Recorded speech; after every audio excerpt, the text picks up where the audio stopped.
Night, कैसे हो दोस्तों?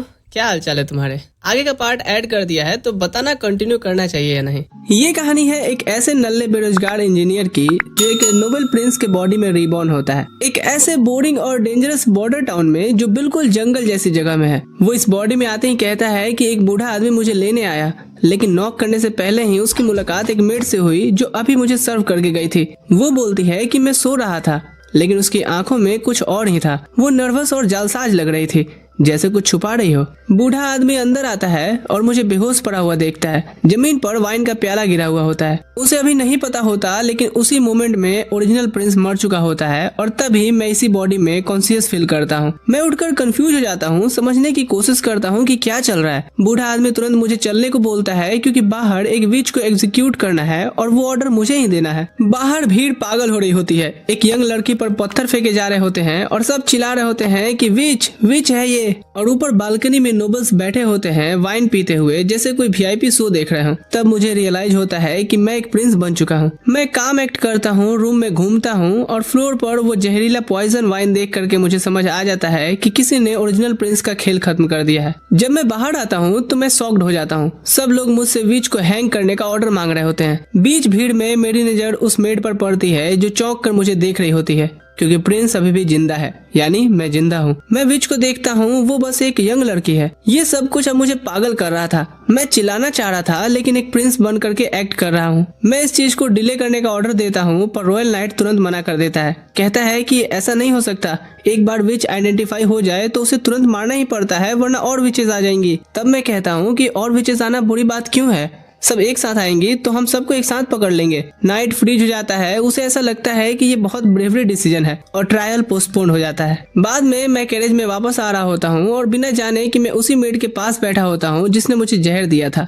और वो भी इनोसेंट एक्ट कर रही होती है। मेंशन पहुंचकर मैं रूम में जाकर के सब प्रोसेस करता हूँ। मैं एक मजाक की तरह एक प्रिंस की बॉडी में फंसा हूँ। कोई रेस्पेक्ट नहीं, कोई पावर नहीं, और ये दुनिया डार्क और बैकवर्ड है। मैं सोचता हूँ कि अब मैं क्या करूँ। तभी खुद को देख सोचता हूँ कि चलो कम से कम ये बंदा हैंडसम तो है, और यहीं से डिसाइड करता हूँ कि अब इस सिचुएशन का फुल मजा लूंगा। डिनर के टाइम रॉयल एडवाइजर आता है और सीधा पूछता है कि मैंने विच को एग्जीक्यूट क्यों नहीं किया। मैं कैजुअली पूछता हूँ कि इतना बड़ा इशू क्यों है ये। वो बताता है कि वेस्टर्न फॉरेस्ट में और विचेस देखी गई हैं और एक सिंबल मिला है जो विचेस कॉर्पोरेटिव एसोसिएशन का है। मैं पूछता हूँ कि ये क्या है। वो एक्सप्लेन करता है कि पहले विचेस अकेली काम करती थी, लेकिन ये एसोसिएशन सबको एक मिशन के लिए जोड़ना चाहती है, जिसका गोल है सीक्रेट माउंटेन ढूंढना जहां विचेस को इटर्नल पीस मिलेगा। इसलिए वो लोग एक्टिवली रिक्रूटमेंट कर रहे हैं। तब मैं बेरोजगार इंजीनियर पूछता हूँ कि तुम लोग डरते हो कि वो सभी इस अकेले विच को बचाने आएंगे? वो पैनिक कर जाता है और कहता है कि हाँ, और विच को तुरंत मारना जरूरी है। वो कहता है कि जब विच की पावर अवेकिन होती है तो वो बहुत डेंजरस हो जाती है।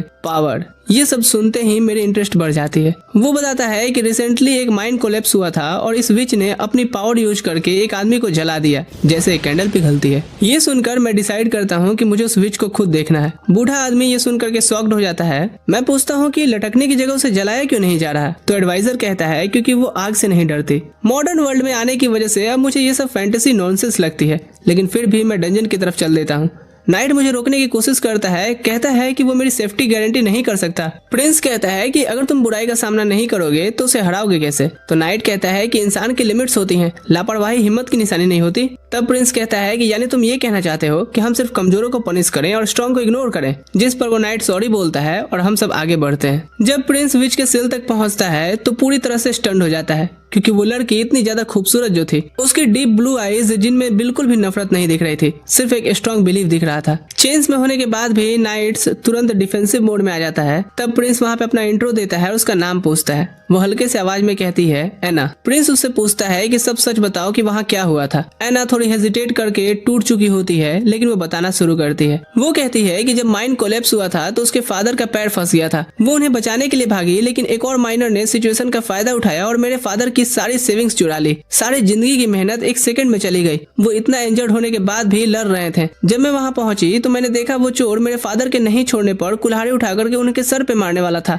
और बिना सोचे समझे मैंने उसे मार दिया। प्रेजेंट में प्रिंस पूछता है तो तुम्हें पकड़ा कैसे गया। एडवाइजर्स उसकी तरफ से जो जवाब देता है वो सुन करके प्रिंस हिल जाता है। एना को उसके फादर ने बिट्रे किया था। हाँ, उसके बाप ने उसे 25 गोल्ड कॉइन्स के लिए दे दिया, इतना पैसा कि वो आराम से पूरी जिंदगी जी सकता था। प्रिंस एना की तरफ देखकर पूछता है कि जो आदमी तुमने मारा वो तुमसे ज्यादा स्ट्रॉन्ग था, तुमने कैसे किया। एना शांत आवाज में कहती है डेविल पावर से। प्रिंस को डाउट होता है तो वो कहता है कि मैं भी देखना चाहता हूँ, मुझे भी दिखाओ। सब लोग वहाँ पैनिक कर जाते हैं क्योंकि विच कभी भी सबको मार सकती है। एना भी वार्न करती है कि आपकी इतनी क्यूरियोसिटी एक दिन आपकी मौत का कारण न बन जाए। प्रिंस उससे कहता है कि एना, अगर तुम डीमन हो तो तुम मुझसे भी पहले अपने बाप को मारना चाहोगी। ये बात सीधा उसके दिल पर लगती है, उसकी आंखों से आंसू गिरने लगते हैं। अपने ही बाप से बिट्रेयल, ये सही में एक अलग लेवल का दर्द होता है। प्रिंस उसके पास जाते हुए सीधा पूछता है कि तुम एक बेचारी लड़की हो या एक डेंजरस डीमन। नाइट उसे रोकने की कोशिश करता है लेकिन वो उसका कॉलर तोड़ देता है जो उसकी पावर सील कर रहा था। सब लोग पैनिक में भागने लगते हैं और तब प्रिंस अपनी आंखों से उसकी असली पावर देखता है। फ्लेम्स पूरी सेल में फैल जाती हैं। नाइट चिल्लाता है कि भागो, लेकिन प्रिंस एक ही जगह रुका रहता है। फिर वो नोटिस करता है कि एना फायर को कंट्रोल कर रही है और उसे सेल के अंदर ही रोक रही है। वो उसके पास चलकर आती है, उसके कपड़े जल चुके होते हैं।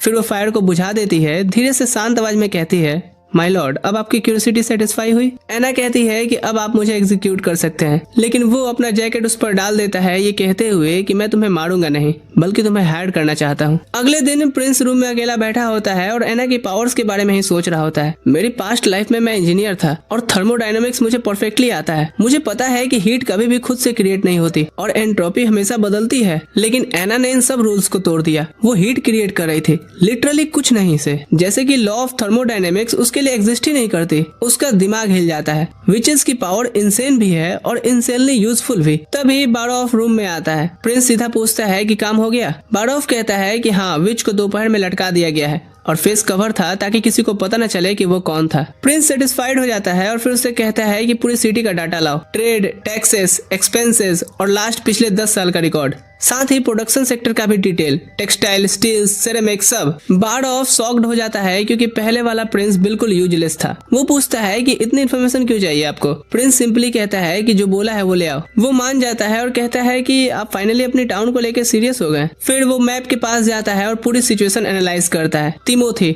वेंसिला का इकोनॉमिक हब हैंडल करता है, गेराल्ड मिलिट्री किला कंट्रोल करता है, ग्रेसिया ट्रेड पोर्ट संभालती है, टिली कल्चरल सिटी मैनेज करता है और मैं सबसे बेकार गरीब बॉर्डर टाउन में फेंक दिया गया हूँ। वो बारोफ से सीधा पूछता है कि मेरे चांसेस क्या हैं ऊपर उठने के। बारोफ सच बोलता है कि पिछले साल आपने सब बिगाड़ दिया था, सिटी ऑलरेडी डाउनफॉल में है और नोबल्स अपनी मर्जी की चला रहे हैं। तब प्रिंस पूछता है कि असल में यहाँ कंट्रोल किसके पास है। बारोफ बिना सोचे तुरंत जवाब देता है कि रॉयल हाउस ऑफ फोर्टजा विंबलडॉन्स के पास। प्रिंस हल्की से स्माइल करता है और कहता है कि ये सब तो बस एक फ्रंट है। मैं समझता हूँ कि असल में किंगडम को चर्च कंट्रोल करता है। सिर्फ वही किंग लेजिट माना जाता है जिसे पोप ताज पहना है। इसका मतलब करंट किंग सिर्फ एक पपेट है। चाहे मेरे भाई अपनी टेरिटरी कितनी भी स्ट्रॉन्ग कर लें, एंड में सब कुछ चर्च का ही है। वो कॉन्फिडेंस के साथ कहता है कि अगर मैं इस सिस्टम के बाहर किंगडम बना दूं तो थ्रोन मेरा होगा। फिर वो बारोफ की आंखों में देखकर पूछता है कि तुम्हें नहीं लगता कि चर्च सियासी मामलों में कुछ ज्यादा ही इंटरफेयर करता है। बारोफ एग्री करता है लेकिन कहता है कि चर्च की पावर लोगों में डीपली रूटेड है। प्रिंस शांति से जवाब देता है कि लोग चर्च को सपोर्ट इसलिए करते हैं क्योंकि वो जो बोलता है वो लोग मान लेते हैं, और अगर हम साबित कर दें कि चर्च झूठ बोल रहा है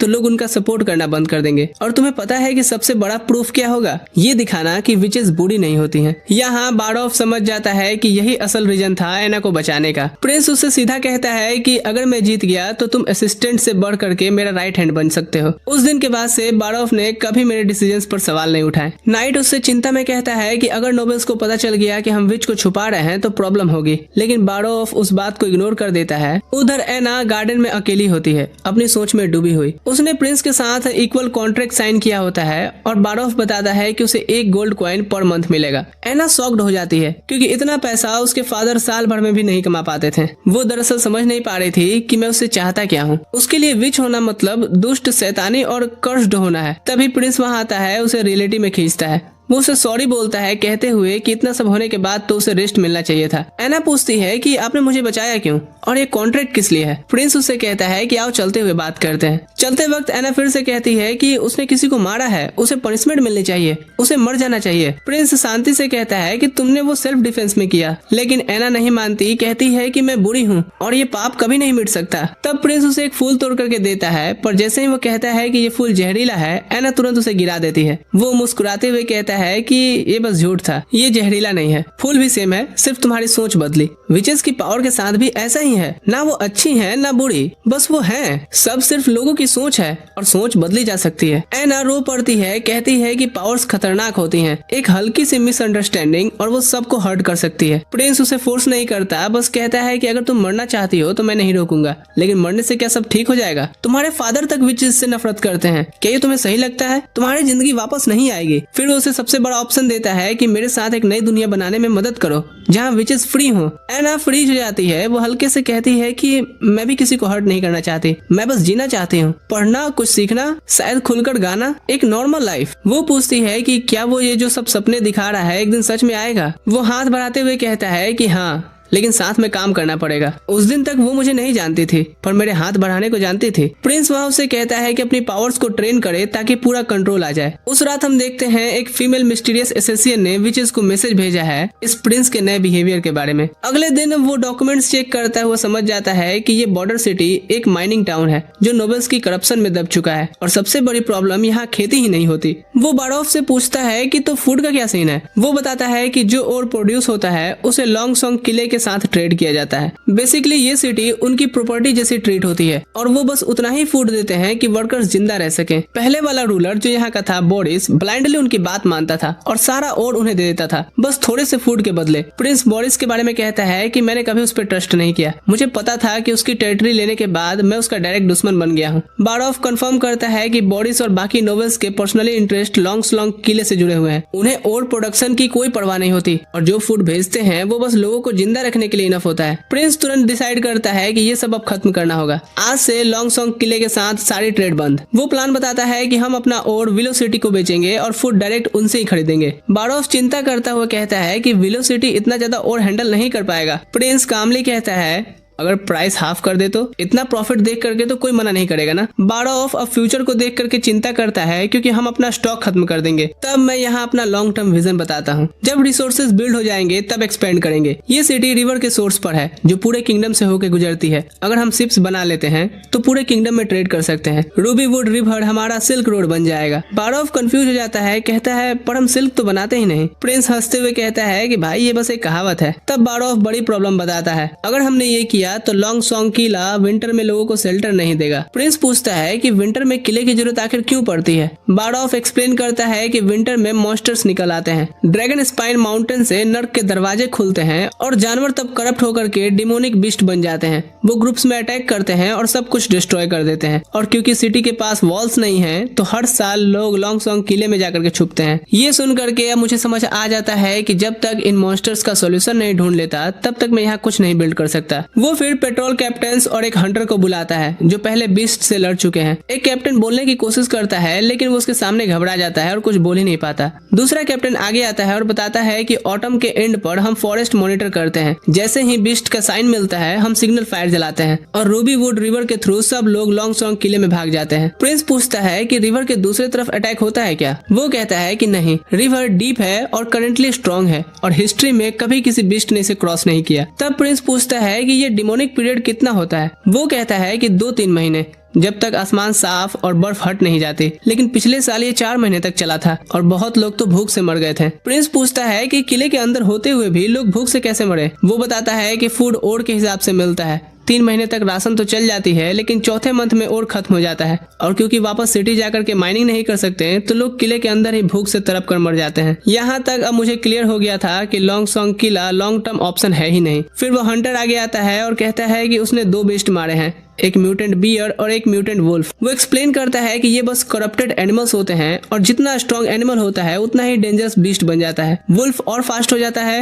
बियर की स्किन इतनी हार्ड हो जाती है कि क्रॉसबो भी छेद नहीं सकता। प्रिंस उससे पूछता है कि पर ये तो आखिर एनिमल्स ही है ना। हंटर एग्री करता है लेकिन वार्न भी करता है हाइब्रिड बीस्ट भी होते हैं, वो ट्रांसफॉर्म कर सकते हैं, विंग्स ग्रो कर सकते हैं और उनकी स्मेल इतनी स्ट्रांग होती है कि आप कहीं भी छुपो वो आपको ढूंढ लेंगे। वो अपने शिकारों के साथ खेलते हैं जैसे उन्हें दर्द देना पसंद हो, एक रियल डीमंस की तरह। प्रिंस उससे पूछता है कि उसका नाम क्या है और वो सर झुकाए क्यों खड़ा है। कार्टर बताता है कि ये सैंड पीपल से है और एग्जाइल है मोजिन क्लैन से। प्रिंस उससे कहता है कि सर ऊपर उठाओ, तुम कौन हो मैटर नहीं करता, जब तक तुम बॉर्डर सिटी में हो तुम मेरे लोग हो। और तब वो अपना नाम आयरन एक्स बताता है। प्रिंस सभी को आने के लिए थैंक्स बोलता है और हर एक को 10 सिल्वर कॉइन रिवॉर्ड देके भेज देता है। फिर वो कार्टर के साथ बॉर्डर जाता है जहाँ सिग्नल फायर चलाया जाता था। उस एरिया को स्टडी करने के बाद वो नोटिस करता है कि लोग माउंटेन से सीधा रिवर की तरफ भागते हैं। वो पूछता है कि यहाँ से डिस्टेंस कितना होगा। कार्टर कहता है कि लगभग 600 मीटर। तभी कार्टर कहता है कि माफ कीजिएगा अगर बात बुरी लगे तो, लेकिन कहीं आप डिमोनिक पीरियड में यहीं रहने का तो प्लान नहीं बना रहे हैं। यहाँ प्रिंस हाँ कहता है। कार्टर का चेहरा बिल्कुल सफेद पड़ गया था क्योंकि सिटी में सिर्फ थोड़े से गार्ड्स हैं, कैसल में 2000 लोगों के लिए जगह ही नहीं है और डिमोनिक बीस्ट को हॉर्ड के अगेंस्ट डिफेंड करना ऑलमोस्ट इम्पॉसिबल था। लेकिन प्रिंस सीधा आगे देखते हुए कहता है कि मैं यहाँ मरने वाला नहीं हूँ और अपने लोगों को भी छोड़कर नहीं जाऊंगा। फिर वो लगता है अपने इंजीनियर वाली कॉन्फिडेंस के साथ बोल लें कि हम इतिहास की सबसे मजबूत दीवार बनाएंगे और ये बीस्ट का झंझट हमेशा के लिए खत्म कर देंगे। उधर बारॉफ कंफ्यूज है कि मेरे अंदर इतना चेंज कैसे आ गया। उसे याद आता है कि पहले वाला रोलैंड कैसा था, सबसे बड़ा फेलियर, यूजलेस, रॉयल फैमिली के नाम पर कलंक,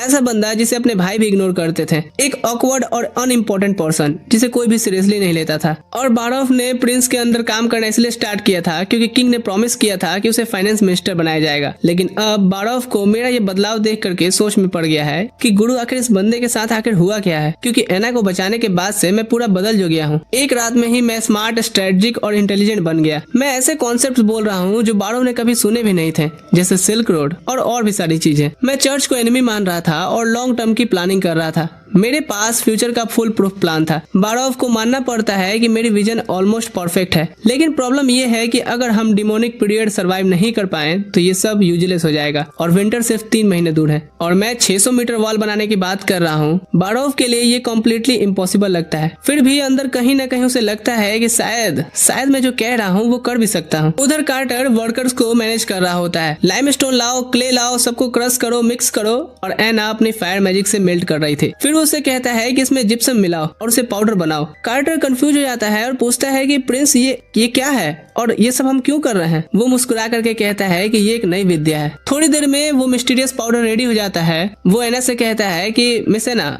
अब मैं तुम्हें अपनी मैजिक दिखाता हूँ। एना पूछती है कि मैजिक आपको भी आता है क्या? वो कहता है कि हाँ, लेकिन मेरा मैजिक थोड़ा अलग है, इसका नाम है साइंस। फिर वो कार्टर से कहता है कि पाउडर को पानी में मिलाओ और स्टोन पर डालो, देखना कल तक ये सॉलिड बन जाएगा। कार्टर थोड़ा डाउट करता है, वो टिपिकल फेस कि हाँ प्रिंस, आप जो बोल रहे हैं वो सही है। वो एना से पूछता है कि क्या तुम बिलीव करती हो? वो तुरंत कहती है कि अगर आप कह रहे हैं तो मैं मानती हूँ। अगले दिन वो कार्टर से कहता है कि इसे तोड़ के दिखाओ। कार्टर पूरी ताकत से सॉवल मारता है और चट्टान सी आवाज आती है। वो पत्थर स्टील जैसे हार्ड हो चुके होते हैं। कार्टर एक्साइटेड हो जाता है और कैलकुलेट करने लगता है कि इससे तो 5 साल में पूरी वॉल बन सकती है, कैसल स्ट्रॉन्ग हो सकता है और बहुत कुछ किया जा सकता है। लेकिन प्रिंस तो कुछ और बड़ा ही सोच रहा था। 10,000 हाउसेस बन सकते हैं, लोगों को शेल्टर मिल सकता है, सब खुश रह सकते हैं। फिर उससे कहता है कि हम सबके लिए बेटर घर बनाएंगे, ऐसा घर जो आंधी तूफान भूकंप से भी डिस्ट्रॉय ना हो। वो कार्टर को वॉल कंस्ट्रक्शन का हेड बना देता है और एना को बोलता है कि वो रोज इन मटेरियल्स पर काम करे। जाते वक्त कार्टर पूछता है कि वैसे प्रिंस, इस पाउडर का नाम क्या है? वो मुस्कुरा करके कहता है कि सीमेंट। सीन शिफ्ट होता है कुछ दिन बाद। एक प्रॉब्लम आती है कि कंस्ट्रक्शन स्लो चल रहा होता है। बारॉफ बताता है कि कार्टर मेहनती है लेकिन उसे कंस्ट्रक्शन का एक्सपीरियंस नहीं है और 600 मीटर वॉल बनाने के लिए हमें एक एक्सपर्ट आर्किटेक्ट चाहिए। तब प्रिंस को समझ आता है कि सीमेंट पावरफुल है लेकिन अकेला सब सॉल्व नहीं कर सकता। फिर वो बारॉफ से कहता है कि तुरंत जाओ और स्टोन मेसन्स को ढूंढो। बारॉफ ने बताया कि फ्रंटियर सिटी में कोई इतना स्किल्ड नहीं है। प्रिंस कहता है तो बाहर के शहर में ढूंढो, लॉन्ग सॉन्ग किला जाओ, विलो सिटी, जहाँ जाना पड़े जाओ। उधर हम दूसरी तरफ एना के पुराने टीचर को देखते हैं जो सिटी में फांसी वाले जगह के सामने रुकता है। वो वहीं खड़ा देख रहा होता है सोचते हुए कि यहीं पे उसकी स्टूडेंट एना को फांसी दी गई होगी। वो अभी भी दुखी है क्योंकि कुछ दिन पहले ही उसकी एक और स्टूडेंट ने बताया था कि वो भी एक विच है। उसके स्टूडेंट्स को ऐसी सजा मिले, उसे ऐसा लग रहा है जैसे पूरी दुनिया का बोझ उसके कंधों पर है। तभी एक आदमी उसे बुलाता है क्योंकि वो थोड़े लोगों में से लग रहा था जो पढ़ सकते हैं और उससे बोलता है कि जरा पढ़ के बताना तो ये रॉयल नोटिस कैसा है। टीचर जोर से पढ़ता है जॉब्स ओपन है। 20-40 साल के लोग पत्थर तोड़ने के लिए, कोई भी जेंडर चलेगा। जनरल वर्कर्स और मास्टर बिल्डर्स जिनको किले या बड़े इमारतों का एक्सपीरियंस हो। सैलरी बहुत अच्छी है और मास्टर बिल्डर्स को 1 गोल्ड कॉइन पर मंथ मिलेगा। लोग पागल हो जाते हैं एक्साइटमेंट में कि उन्हें कमाने का मौका मिल रहा है। टीचर समझ जाता है कि ये उसके लिए भी लाइफ चेंजिंग चांस है। वो सीधा इंटरव्यू के लिए भागता है। प्रिंस के पास आकर के कहता है कि मेरा नाम कार्ल वान वेट है, मैं यहाँ टीचर हूँ, लेकिन मैंने पैलेस डिजाइन और कंस्ट्रक्शन में भी काम किया है और कई पब्लिक प्रोजेक्ट्स में भी, जैसे एसफोर्ड में भी। तभी बारॉफ तुरंत डाउट करता है एसफोर्ड नाम सुन के और पूछता है कि क्या तुम उसके मेंबर थे। कार्ल कहता है कि हाँ। प्रिंस सीधा पूछता है कि एसफोर्ड के टाइम तो कोलैप्स हुआ था ना और सारे गिल्ड मेंबर्स को मार दिया गया था। कार्ल गहरी सांस लेता है और कहता है कि वो कहानी झूठी है और बताता है कि एडमिनिस्ट्रेटर्स ने रिश्वत लेकर के काम किया था, गलत टाइप का स्टोन यूज करवाया था जबकि उसे वार्न किया गया था। वार्निंग्स इग्नोर हुई, एक्सीडेंट हुआ और एंड में एडमिनिस्ट्रेटर बच गया और स्टोन मेसन्स को मार दिया गया। मुझे पहले ही पता चल गया था तो मैं रात में ही भाग गया और तब से छुप रहा हूँ। प्रिंस उससे सीधा पूछता है तो वो ये सब अब क्यों बता रहा है, अपनी जान रिस्क में डालते हुए। कार्ल कहता है कि मुझे पता है कि उस समय मैं अगर नहीं भागता तो मर जाता। मैं सब कुछ अभी नहीं बता सकता, लेकिन मुझे एक चांस दिया जाए। मैं जिंदगी भर स्टोन मेसन रहा हूँ, मुझे सब ठीक करना है। प्रिंस बारॉफ से पूछता है। बारॉफ कहता है कि कानून के हिसाब से ये क्रिमिनल है, इसे मार देना चाहिए, लेकिन अभी के लिए इसे हायर करना ही हमारे लिए बेस्ट होगा। प्रिंस उठते हुए कहता है कि कार्ल, आज से तुम्हारे सारे क्राइम्स माफ, तुम अब से मास्टर बिल्डर हो और एडमिनिस्ट्रेटर ऑफिस में मेंबर भी। कार्ल हैरान हो जाता है, उसे तो लग रहा था कि उसने ये सब बता करके अपनी मौत ही मांग ली हो। प्रिंस उठते हुए मैप दिखाता है कि यहाँ वॉल बनानी है। कार्ल कहता है कि 150 लोगों के साथ तो 3 साल लगेंगे। प्रिंस कहता है कि हमें डिमोनिक पीरियड से पहले खत्म करना है। कार्ल तुरंत फिर प्लान चेंज करता है, हाइट और विड्थ कम करते हैं, 200 लोगों के साथ 1 महीने में फाउंडेशन बन जाएगा। प्रॉब्लम यह है कि स्टोन तोड़ना और लाना मुश्किल काम है। तब प्रिंस उसे बोलता है कि अगर मैं स्टोन टाइम पर दे दूं तो 3 महीने में कंप्लीट कर सकते हो। कार्ल कहता है कि हाँ। तब प्रिंस कहता है कि आओ तुम्हें कुछ मैजिक दिखाता हूँ। कार्ल जब सीमेंट देखता है तो वो लिटरली शॉक्ड हो जाता है। उसकी आंखें बड़ी सी हो जाती हैं और आवाज लड़खड़ाते हुए कि इससे तो स्टोन प्रोसेस करने की जरूरत ही नहीं है, कंस्ट्रक्शन स्पीड भी बहुत बढ़ जाएगी, डेडलाइन इजिली मीट हो जाएगी। वो बहुत एक्साइटेड हो जाता है,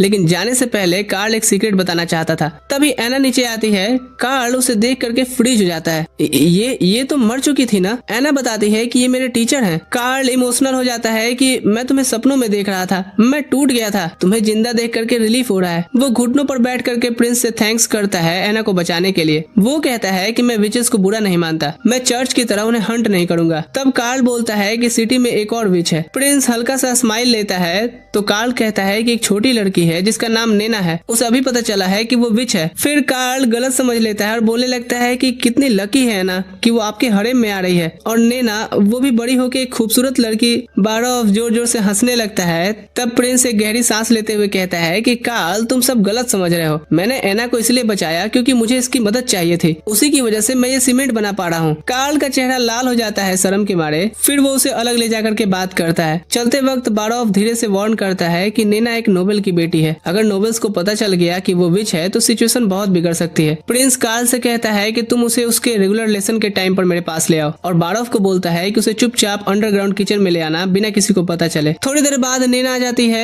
उसके गाल लाल हो रहे होते हैं। साफ पता चल रहा था कि कार्ल ने रास्ते में जरूर से कुछ अजीब बातें बोली होंगी। प्रिंस उसे अपना इंट्रो देता है और कहता है कि यहाँ आके बैठ जाओ, पर वो छोटी बच्ची शर्मीली और थोड़ी सस्पिशियस नजर से देख रही होती है। तब वो लड़कियों पे काम आने वाला अल्टीमेट वेपन यूज करता है, केक पेस्ट्री। नेना ऑलमोस्ट मान जाती है, लेकिन लास्ट सेकंड पर फिर रुक गई थी। तभी एना नीचे आती है और उसे देख करके वो रो पड़ती है, भाग के उसके गले लगती है बड़ी दीदी कह करके। थोड़ी देर बाद एना के साथ बैठी हुई नेना केक पेस्ट्री खा रही होती है, अब बिना गिल्ट के। और इसी मोमेंट में प्रिंस उससे पूछता है कि मुझे पता है कि तुम विच हो, पर ये बताओ कि तुम्हें कैसे पता चला। नेना बताती है कि 1 हफ्ते पहले मुझे एक चिड़िया मिली थी जिसका पैर टूट गया था, मैं उसे बचाना चाहती थी। तब मुझे फील हुआ जैसे मेरे हाथों से कुछ निकल रहा हो, जैसे पानी का चिपचिपा गोला। वो बर्ड के अराउंड रैप हो गया और वो ठीक हो गई। प्रिंस तुरंत समझ जाता है कि नेना की पावर्स हीलिंग है। वो कार्टर को भेजता है इंजर्ड या कोई डेड जानवर ले आने टेस्ट के लिए। नेना थोड़ी नर्वस होती है लेकिन अपनी पावर्स दिखाती है। प्रिंस एक एक करके टेस्ट लेता है। घाव भर हो सकती थी, कटा हुआ अंग जोड़ सकती थी, लेकिन अगर कोई पार्ट पूरी तरह से खो गया हो तो रीग्रो नहीं कर सकती, और सबसे इम्पोर्टेंट कि मरे हुए को जिंदा नहीं कर सकती। कार्टर सब देखता है और कहता है कि लोगों को बचाना नाइट का काम होता है, लेकिन इस तरह देखना ये तो कुछ अलग ही ही है और वो मानता है कि अब उसे समझ आ रहा है कि प्रिंस विचेस के साथ ऐसा क्यों कर रहा है, ताकि उनकी पावर्स को सही जगह इस्तेमाल किया जा सके। प्रिंस कार्टर से कहता है कि नैना को रेगुलरली यहाँ लाने का सिस्टम बनाओ बिना किसी को पता चले, उसे ट्रेन करना है। कार्टर पूछता है कि उसे यही मेंशन में क्यों नहीं रख लेते। प्रिंस उसे समझाता है कि अब तक नैना एक्सपोज नहीं हुई है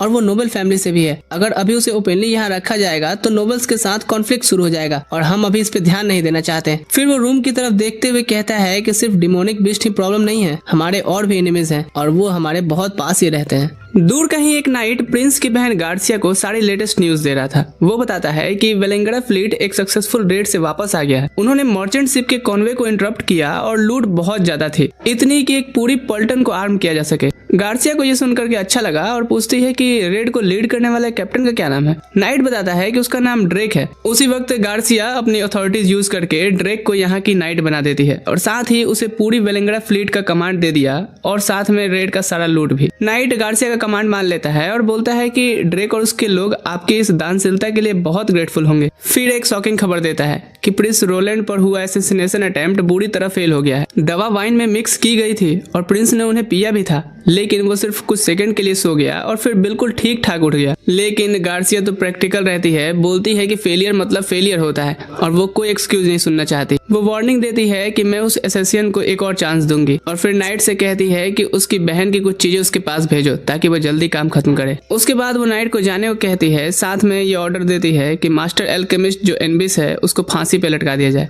क्योंकि उसने ही वो पॉइजन दवा बनाई थी जो काम नहीं की। ग्रासिया को तो बिल्कुल भी खबर नहीं था कि दवा तो एक्चुअली परफेक्ट काम की थी और असली रोलैंड तो कब का मर चुका है और अब एक बेरोजगार इंजीनियर ने उसकी बॉडी को टेक ओवर कर लिया है। अगले दिन लॉन्गसोंग किले का एम्बेसडर बॉर्डर सिटी मिनरल्स लेने के लिए आता है और क्या देखता है कि विलो सिटी का एक शिप किनारे पर फूड अनलोड कर रहा है। इधर बारॉफ प्रिंस को सब अपडेट देता है, बताता है कि सिटी वॉल का कंस्ट्रक्शन स्मूथली चल रहा है और मास्टर वान ने गारंटी दी है कि प्रोजेक्ट टाइम पर कंप्लीट हो जाएगा। साथ ही ये भी बताता है कि विलो सिटी से खरीदा गया फूड शिप से होकर के किनारे पर आ चुका है और क्वांटिटी इतनी है कि पूरे शहर को विंटर तक खिलाया जा सके। फिर बारॉफ बहुत टेंशन में कहता है कि सब कुछ तो ठीक लग रहा है, लेकिन बजट का क्या। उसका मानना था कि लॉन्ग रन में शहर सीधा बैंकक्रप्ट की तरफ जाएगा, क्योंकि बड़े खर्चे शाही तिजोरी से कवर हो रहे हैं और ज्यादा से ज्यादा एक और स्प्रिंग तक ही टिक पाएंगे। लेकिन प्रिंस कहता है कि मुझे इस चीज की टेंशन नहीं है, क्योंकि एक बार हम वॉल कंप्लीट कर लेते हैं तो बॉर्डर सिटी में अपनी पोजीशन स्ट्रॉन्ग बना लेंगे, तो फ्यूचर में मिनरल्स की प्रोडक्शन गारंटीड हो जाएगी। तभी बारॉफ बोलता है कि दिक्कत ये है कि ड्यूक रेयान इतनी आसानी से नहीं मानेगा और अगर हम लॉन्गसोंग किले को मिनरल्स देना बंद कर दें तो तभी एक मैसेंजर आकर के बताता है कि लॉन्गसोंग किले का एम्बेसडर आ गया है। प्रिंस तुरंत बारॉफ को बोलता है कि किचन स्टाफ को बोलो कि अभी एक ग्रैंड फूड बैंक्वेट प्रिपेयर करे। ये सब एक फ्लेक्स था, ये दिखाने के लिए कि फूड ही बॉर्डर सिटी और लॉन्गसोंग किले के बीच इकलौता बार्गेनिंग चिप नहीं है। डाइनिंग रूम में प्रिंस समझ जाता है कि एम्बेसडर को बिल्कुल आइडिया नहीं है कि इतना क्वालिटी फूड उसे कहां से मिला, क्योंकि पहले हमेशा किला ही बॉर्डर सिटी को फूड देता आया था। वो एम्बेसडर तो प्रिंस के खाने के तरीके से भी कंफ्यूज लग रहा था और पूछता है कि ये कौन सा चीज से वो खाना खाने बैठा है। प्रिंस कहता है कि इन्हें चॉपस्टिक कहते हैं और वो एक्सप्लेन करना शुरू करता है कि पूरे शहर में इसे कॉमन बना दूंगा, क्योंकि ये चांदी के बर्तनों से भी सस्ते हैं,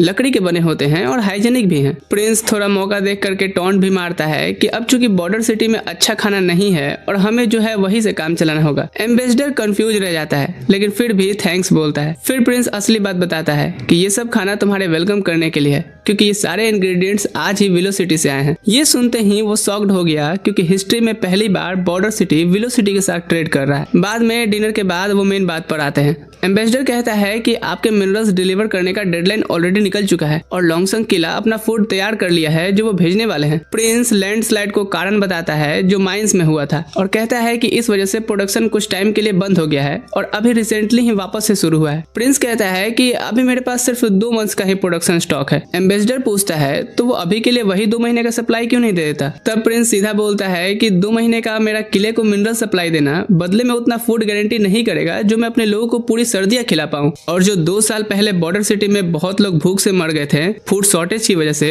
मैं दोबारा कभी ऐसा नहीं होने दूंगा। फिर वो अपनी आवाज में थोड़ा सख्ती ला करके सीधा डिक्लेयर करता है कि किले के साथ एक्सचेंज का ये सिस्टम खत्म होना चाहिए। वो उसे कहता है कि मैं ऑलरेडी सारे मिनरल्स विलो सिटी को बेच चुका हूँ और अपने लोगों के लिए सर्दियां सर्वाइव करने के लिए सारा फूड भी खरीद लिया है, और ये भी क्लियर कर दूं कि विलो सिटी के साथ बिजनेस करना तुम्हारे किले से तो बेटर डील है। तब एम्बेसडर को समझ आता है कि उसने जो किनारे पर शिप्स देखे थे वो किस वजह से था। एम्बेसडर सोचता है और समझ गया कि वेलोसिटी पहले मिनरल्स का ट्रेड नहीं किया करता था, इसलिए शायद ज्यादा प्राइस नहीं दिया होगा, मैक्सिमम मार्केट वैल्यू का आधा ही मिला होगा, यानी कि प्रिंस तो घाटे में सौदा कर रहा है। एम्बेसडर बोलता है कि लॉन्गसंग किला ज्यादा पावरफुल है और पीढ़ियों से उनके साथ काम करते आया है, इतने बड़े वॉल्यूम के मिनरल्स प्रोसेस के लिए बेस्ट पार्टनर वही है। फिर वो एक प्रपोजल रखता है कि जहां वो वेलोसिटी को 50% कम मार्केट प्राइस में दे रहा है, किले को 30% कम में मिनरल्स बेचे, ताकि सबके लिए विन विन सिचुएशन हो। प्रिंस उसकी ट्रेडिंग सेंस की तारीफ करता है और कहता है कि उसका ये सजेशन तो सबके लिए फायदेमंद होगा, किंतु क्या वो ये गारंटी दे सकता है कि किले के सारे 6 फैमिलीज इस बात पर राजी होंगी? एम्बेसडर बोलता है कि वो अपनी तरफ से पूरी कोशिश करेगा और ये कॉन्ट्रैक्ट लेकर के वापस जाएगा। प्रिंस भी एग्री करता है और उससे अच्छी खबर की उम्मीद करता है। जाने से पहले एम्बेसडर अपना कंसर्न जाहिर करता है बॉर्डर सिटी के लोगों के लिए, कहता है कि डीमन सीजन सिर्फ 2 मंथ दूर है और किले की तरफ जाने का सफर लंबा और खतरनाक होगा। प्रिंस मुस्कुराकर बोलता है कि अब मैं अपने लोगों को किला नहीं भेजूंगा, बल्कि एक वॉल बनाऊंगा और खुद लीड करके डिमोनिक बीस्ट का सामना करूंगा, जिससे कि बॉर्डर सिटी फोर्टिसेंजा किंगडम का नया फ्रंटियर बने। एम्बेसडर अपने घोड़े पर बैठकर वापस चला जाता है एक क्लियर गोल के साथ कि इस डील से सबका भला हो। प्रिंस वाइन पीते हुए सोच रहा था कि नोबल्स का माइंडसेट कैसा होता है, और वो ये भी जानता है कि चाहे एम्बेसडर कितनी भी अच्छी इंटेंशन दिखाने की कोशिश कर ले, किले के 6 फैमिलीज कभी एग्री नहीं करेगी। इधर एम्बेसडर ड्यूक रैन से मिलता है और सब कुछ बताता है। नोबल्स हंसने लगते हैं और कहते हैं कि एक छोटी सी वॉल सबको मरवा देगी। रैन बोरिस से पूछता है कि वो वॉल के बारे में कितना जानता है, लेकिन वो तो कोई यूज किया हुआ पैम्पर पैंट्स होता है। फिर ड्यूक उसी एम्बेसडर पेट्रोव से पूछता है उसके थॉट्स क्या है इस बारे में। पेट्रोव कहता है कि रोलैंड का प्लान है कि ट्रेड करेंसी से हो, ना कि फूड से। वो कहता है कि 30% कम प्राइस पर मिनरल्स लेना भी हमारे लिए प्रॉफिटेबल होगा और लॉन्ग टर्म में डेमोनिक बीस्ट से फाइट का खर्चा भी कम होगा और साथ ही हमें फार्मिंग के लिए लैंड भी मिलेगा। वो ये भी बोलता है कि वैसे भी रॉयल हुक्मनामे के अनुसार रोलैंड तो 5 साल तक ही गद्दी पर है, तब तक वो एक स्ट्रॉन्ग सिटी छोड़ जाएगा, इसलिए वो सजेस्ट करता है कि रोलैंड की हेल्प की जाए और मिनरल्स कम प्राइस पर ले लिए जाए। जो सुन तो नोबल्स हंसने लगते हैं। ड्यूक रैन कहता है कि आइडिया अच्छा है, लेकिन ये सिर्फ एक मर्चेंट की सोच हो सकती है। वो कहता है कि मर्चेंट सिर्फ प्रॉफिट देखते हैं, लेकिन एक ड्यूक वो सिर्फ प्रॉफिट लॉस सोच करके टॉप पर नहीं पहुंचा है, और वो कभी किसी ऐसे आदमी से डील नहीं करेगा जिसे वो कंट्रोल नहीं कर सकता। वो कहता है कि उसके रूल को जो नहीं माने उसे पनिशमेंट तो मिलेगी। वैसे भी मुझे बॉर्डर सिटी की परवाह नहीं, क्योंकि उसके लिए सिर्फ टेरिटरी मैटर करती है। अगले दिन सब लोग बॉर्डर सिटी के सेंटर में इकट्ठा होते हैं। प्रिंस एक स्पीच दे रहा होता है जो सबकी जिंदगी बदलने वाली होती है। वो कहता है कि माइन कोलैप्स की वजह से लॉन्गसंग किले ने फूड भेजने से मना कर दिया है और हमें छोड़ दिया गया है मरने के लिए, जैसे पहले भी हुआ था। साथ ही एस्ट्रोटॉक वाले पंडित जी ने बताया है कि इस बार डीमन मंथ्स 4 महीने से भी ज्यादा चलेगा, और अगर कुछ नहीं बदला तो 2 साल पहले वाली वही ट्रेजेडी होगी, या फिर उससे बुरी भी हो सकती है। ये चीज सबको उनके खोए हुए फैमिली मेंबर्स की याद दिलाती है और सब लोग उदास और गुस्से में आ जाते हैं। फिर प्रिंस कहता है कि मैंने विंटर के लिए इनफ फूड खरीद लिया है, ब्रेड, मिल्क, मीट, चीज और बहुत कुछ भी, और मैं खुद की कसम खाता हूँ कि वैसी दोबारा ट्रेजेडी नहीं होने दूंगा। सब लोग उसे चीयर करने लगते हैं उसका नाम लेकर के। आगे प्रिंस कहता है लेकिन इस वजह से हमने लॉन्गसंग किले को ऑफेंड कर दिया है और उन्होंने धमकी दी है कि वो विंटर में हमें शेल्टर नहीं देंगे। लेकिन घबराने की बात नहीं है, जैसा कि आप सब देख रहे हो ना, मैं सिटी के वेस्ट में एक स्ट्रॉन्ग वॉल बना रहा हूँ और ये गारंटी देता हूँ कि वो जो भी डेमोनिक बीस्ट है वो मामूली जानवर से ज्यादा स्ट्रॉन्ग नहीं है। वो ना वाल चढ़ सकते हैं, ना ही पत्थर तोड़ सकते हैं। फोर्टना किंगडम के प्रिंस के नाम पर जिसके पास ताकत और हिम्मत है अपने घर को बचाने की, वो अपने वेपन्स उठाएं और मिलिशिया ज्वाइन करें। हर मिलिशिया मेंबर को महीने के 25 सिल्वर कॉइन्स मिलेंगे और अगर कोई बैटल में मर गया तो उसकी फैमिली को 5 गोल्ड कॉइन्स कंपनसेशन के तौर पे। फिर वो चाबुक जैसा सवाल मारता है, तो बताओ क्या तुम लॉन्गसंग किले के गंदे झुग्गियों में छुप करके भूख से मरना चाहोगे, या ठंड के बिना यहाँ इज्जत से मरना चाहोगे, या फिर मेरे साथ लड़ना चाहोगे, अपने दोस्तों और परिवारों को बचाना चाहोगे और आखिर सांस तक बॉर्डर सिटी डिफेंड करोगे? सब लोग जोर से चीख कर बोलते हैं हम लड़ेंगे। बाद में वो कार्टर, एना और नैना के साथ बैठा होता है और कार्टर से पूछता है उस शिपमेंट का क्या हुआ। कार्टर कहता है पहुंच गया है, लेकिन प्रिंस आपको इतना पाउडर्ड स्नो और आइस क्यों चाहिए? वो कहता है ये मेरे नेक्स्ट एक्सपेरिमेंट के लिए है। रात में वो अपने रूम में एक ग्लास वाइन से भरा हुआ देखता है। जैसे ही वो पीने वाला होता है खिड़की पर एक पत्थर आके लगती है। वो चेक करने जाता है और एक औरत तुरंत से उसकी गर्दन पर चाकू रख देती है। वो डर के जम जाता है, सोचता हुआ कि आखिर असैसिन कामयाब हो ही गया, लेकिन वो उसे आगे की तरफ धक्का देकर कहती है हम दुश्मन नहीं है ना? तब प्रिंस की नजर उसके कपड़ों के सेक्रेड माउंटेन के सिंबल और मैजिक आई पर जाती है। वो तुरंत समझ जाता है कि ये कोई विच एसोसिएशन से लग रही है। वो कहती है कि वेल रेडेड गाय लगते हो। फिर वो हुडी हटाकर अपना नाम बुलबुल बताती है। प्रिंस तो बुलबुल की खूबसूरती देखकर हैरान होता है और समझ जाता है कि वो एक विच ही है। फिर पूछता है कि अगर उसका मारने का इरादा नहीं है तो वो यहाँ क्या कर रही है। बुलबुल पहले तो उसे थैंक्स बोलती है एना और नैना को बचाने के लिए। फिर कहती है कि जब मुझे पता चला कि एक विच को पकड़ा गया है तो मैं उसे बचाने आई थी, लेकिन ये जानकर कि प्रिंस ने उसे नहीं मारा मुझे हैरानी हुई। फिर वो एक हफ्ते तक नैना को ऑब्जर्व करती रही और उसे पता चला कि वो भी एक विच है। वो कहती है कि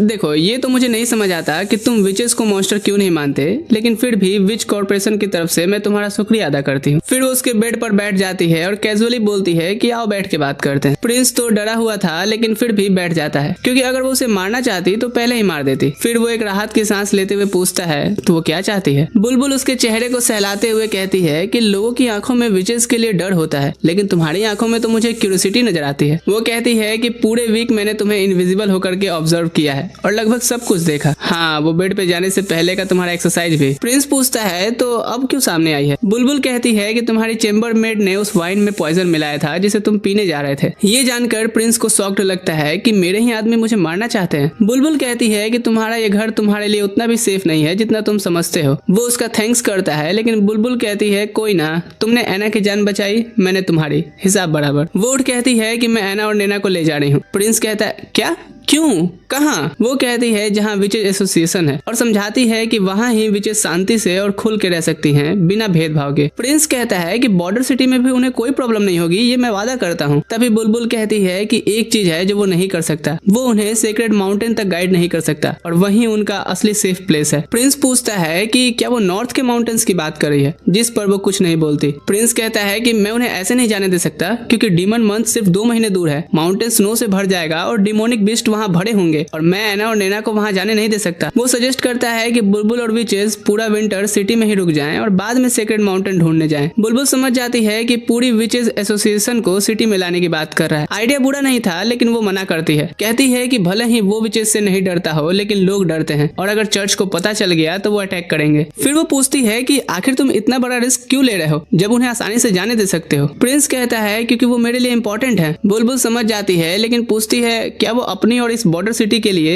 एना की जान खतरे में डालेगा। प्रिंस कंफ्यूज होकर पूछता है कि क्या मतलब है तुम्हारा। वो बताती है कि जब विच 18 साल की होती हैं तो उनकी लाइफ का सबसे बड़ा टेस्टिंग फेज आता है। ज्यादातर विचेस डीमन मंथ्स में अवेकिन होती हैं और जो 18 से पहले अवेकिन नहीं होती वो कभी रियल विच नहीं बन पाती, और जो हो चुकी होती हैं उन्हें हर साल अपने अवेकनिंग के दिन डेमोनिक पोजीशन झेलना पड़ता है। उनकी बॉडी पूरी लिमिट तक पुश हो जाती है, खून स्किन से निकलता है, आंखें बाहर आ जाती हैं, और अगर वो इस दर्द को सर्वाइव कर जाएं तो फिर उनका शरीर 4-5 दिन में रिकवर हो जाता है। लेकिन अगर वो नहीं कर पाई तो उनकी बहुत ही दर्दनाक मौत होती है। बॉडी के अंदर सब कुछ मिक्स होकर बाहर आ जाता है और ब्लैक मिस्ट बन जाता है और अंत में सिर्फ जल चुकी स्किन बचती है। वो कहती है कि बहुत सी विचेस 18 साल पर ही मर जाती हैं, इसलिए लोग उन्हें शैतान समझते हैं और एना भी उस एज पर पहुंच रही है, इसीलिए एसोसिएशन में ही उसके बचने के चांसेस ज्यादा हैं। वो कहती है कि मैं जानती हूँ कि एना और नैना तुम्हारे काम के लिए इंपॉर्टेंट है, लेकिन वो चाहती है कि पहले उन्हें जीने का चांस तो मिले। इस पर वो एग्री कर जाता है, क्योंकि एना को अगर कुछ भी हुआ तो वो खुद को कभी माफ नहीं कर पाएगा, और वो थैंक्स बोल करके गायब हो जाती है। फिर प्रिंस एना के रूम में जाता है और सब बताता है, लेकिन हैरानी की बात होती है कि एना कहती है कि वो नहीं जाएगी। बुलबुल उसे समझाती है कि ये कितना खतरनाक हो सकता है, लेकिन एना कहती है कि वो सब झेल लेगी अगर वो प्रिंस के साथ रहती है तो। यहाँ प्रिंस कुछ बोल नहीं पाता। बुलबुल उसकी बात मान लेती है और कहती है कि वो भी सिटी में रुकेगी और जरूरत पड़ने पर उसकी मदद करेगी। फिर वो प्रिंस के करीब जाकर के धीरे से कहती है कि अब वो तुम्हारी रिस्पॉन्सिबिलिटी है। वो एना को देखता है और खुश होता है कि उसने रुकने का फैसला लिया। अगली सुबह जैसे ही प्रिंस उठता है, कार्टर आकर के उसे बताता है कि आपकी हेड में ट्राया मरी हुई पाई गई। वो बालकनी पर मिली और कोई निशान नहीं था उसके स्ट्रगल करने का या किसी के होने का, शायद एक एक्सीडेंट हो। प्रिंस समझ जाता है कि ये बुलबुल का काम हो सकता है। वो बिना ट्रेस के सब कर गई। इसी से पता चलता है कि वो औरत कितना डेडली और प्रोफेशनल है। तभी वो उसके रूम में आती है और बिल्कुल नॉर्मल तरीके से बिहेव करती है, कहते हुए कि तुम्हारे लिए मदद लाई हूँ। वो उसे एक पेपर देती है जिसमें लिखा होता है कि कौन उसे मारना चाहता है। वो बताती है कि ट्राया ने खुद के दांतों में कुछ दबा के रखा था और जैसे ही वो उसके पास पूछताछ के लिए गई उसने वो पॉइजन ले लिया, और मैं सिर्फ चीजों को एक्सीडेंट की तरह दिखाया आई। पेपर पढ़ करके प्रिंस को पता चलता है कि ट्राया की बहन को किडनैप करके उसे मजबूर किया गया था ऐसा करने को, और ये सब उसके ही बहन ने करवाया था। फिर वो उससे कहती है कि तुम्हारे मीटिंग का टाइम हो गया ना। रोलैंड कहता है कि यार अभी तक तो कुछ खाया भी नहीं हूँ। मीटिंग में बारोफ बताता है कि 50% कम मार्केट प्राइस पर भी मिनरल्स बेच करके हमें 200 गोल्ड कॉइन मिले और सारे खर्चे निकालने के बाद 90 कॉइन्स बचे हैं जो विंटर के लिए काफी है। फिर कार्टर बताता है कि मिलिशिया रिक्रूटमेंट भी अच्छा चल रहा है। 100 लोगों का टारगेट लगभग पूरा होने वाला है, लेकिन ट्रेनिंग में बहुत बड़ा प्रॉब्लम है। किसान और मजदूरों से ये एक्सपेक्ट नहीं कर सकते कि वो डिमोनिक बीस्ट का सामना करें। ये लोग तो ठीक से तलवार पकड़ भी नहीं पाते। प्रिंस पूछता है तो इस चीज के लिए क्या कर सकते हैं। कार्टर कहता है कि बारोन बोरिस के पास जाकर के हेल्प लिया जाए तो कैसा रहेगा। प्रिंस कहता है कि अच्छा आइडिया है, जिससे कार्टर खुश हो जाता है और कहता है मैं जाने की तैयारी करता हूँ। उसके जाने के बाद बारोफ बोलता है कि कार्टर नोबिलिटी जैसे काम को बिल्कुल भी नहीं समझता और अभी भी बहुत भोला है। प्रिंस कहता है कि हाँ ये तो मैं मानता हूँ, मैं सिर्फ कार्टर को खुश करने के लिए हाँ बोला, क्योंकि मुझे भी पता है कि बारोन बोरिस कुछ मदद नहीं करने वाला। बारोफ कहता है कि लोगों के पास कॉम्बैट एक्सपीरियंस नहीं है और तलवार और शील्ड्स भी कम है, तो बहुत लोग क्या बिना वेपन्स के लड़ेंगे। प्रिंस कहता है कि चिंता मत करो चाचा, कोई भी बिना वेपन के नहीं लड़ेगा। फिर वो एक नई चीज का ब्लूप्रिंट निकालता है, ये कहते हुए कि ये चीज दुनिया को बदल देगी। बाद में एना के साथ वो उसकी फायर मैजिक के थ्रू प्रोजेक्ट पर काम कर रहा होता है। उसे कहता है कि फ्लेम को फिंगर टिप पर फोकस करो और उसे ब्लो टॉर्च बना दो, लेकिन इससे वो थक जाती है और उसके बाहों में गिर जाती है। फिर धीरे से शर्मा कर हटती है। वो पूछती है कि आखिर वो क्या बना रहा है। प्रिंस कहता है कि जल्द ही पता चल जाएगा और ये चीज एक नया एरा शुरू करेगा। रात को बुलबुल आती है और उसके बनाए ड्राफ्ट्स दिखाती है जो अब उसने ले लिए हैं। कहती है कि ये तो हमारे एसोसिएशन के लिए काफी यूजफुल होगा। प्रिंस कहता है कि रख लो, मैं दोबारा बना लूंगा। फिर वो कहती है कि मैं तो एना से जेलस हूँ, क्योंकि कोई है जो उसे जेंटली ट्रीट करता है और उस पर भरोसा करता है। वो कहती है कि मैंने भी बहुत टाइम से किसी पर भरोसा नहीं किया या किसी का भरोसा नहीं जीता, और उसे देख के ऐसा लगता है कि जैसे उसके अंदर कुछ बदल रहा हो। अगले दिन प्रिंस और कार्टर बारोन बोरिस के पास जाते हैं। कार्टर उसके महल की तारीफ करता है जो बहुत महंगा दिख रहा था। वहाँ बोरिस फेक तरीके से वेलकम करता है। प्रिंस सीधा मुद्दे पे आता है कि उसकी मिलिशिया को कुछ इंस्ट्रक्टर्स, वेपन्स और फाइटर्स चाहिए, जिससे वो बॉर्डर सिटी को प्रोटेक्ट करेगा। बोरिस एक्सक्यूज देता है कि उसके लोग हंटिंग करके थके हुए हैं। फिर वो एक बॉक्स देता है कहते हुए कि मैं इतनी मदद कर सकता हूँ। कार्टर खोलता है तो उसमें सिर्फ 1 गोल्ड कॉइन होता है। कार्टर तो गुस्से से भर आता है, लेकिन प्रिंस शांति से उठकर उसका थैंक्स करता है और वहाँ से चला जाता है। वापस आते वक्त कार्टर से माफी मांगता है, लेकिन प्रिंस कहता है कि कोई बात नहीं, वैसे भी मेरा काम नोबल्स पर डिपेंड हुए बिना भी हो सकता है, क्योंकि मेरे पास अपना प्लान है और मैं मिलिशिया को ट्रेन करूंगा। भले ही गांव के लोग ही क्यों ना हो, मैं सबको दिखाऊंगा कि असली मिलिशिया क्या होती है। सीन शिफ्ट होता है अगली सुबह, जहां वो मेन वॉल के सामने मिलिशिया वॉलंटियर्स के क्रू को जमा करता है और उन्हें हाइप करने के लिए अनाउंस करता है कि सभी को 10 सिल्वर कॉइन्स पर मंथ साथ में रहना खाना दिया जाएगा। प्रिंस जानता था कि इतना इनके लिए बहुत होगा। इनमें से ही हम एक बंदे वोनर को देखते हैं जिसका पेट लिटरली भूख से गुड़गुड़ कर रहा था और उसके दोस्त उसका मजाक उड़ा रहे थे कि कहीं वो सिक्के देखने से पहले ही ना मर जाए। फिर वो कहते हैं कि अरे अगर वो मर गया तो उस लड़की का क्या होगा जिसे वो पसंद करता है, जिससे वोनर अब चुप नहीं रहता और कहता है मैं नहीं मरूंगा और इसी साल के लास्ट में उसे प्रपोज करूंगा। वो क्लियरली कहता है कि इसलिए वो यहाँ आया है ताकि वो इतने पैसे कमाए कि उसके साथ शादी कर सके। तभी कार्टर इधर प्रिंस की एंट्री अनाउंस करता है और सबको लाइन में खड़ा होने को कहता है। प्रिंस उनके सामने आता है और सभी उसे देखते हैं। वोनर के लिए ये पहली बार था जब उसने किसी रॉयल को इतने पास से देखा हो। प्रिंस पहले तो सबको थैंक्स करता है और कहता है कि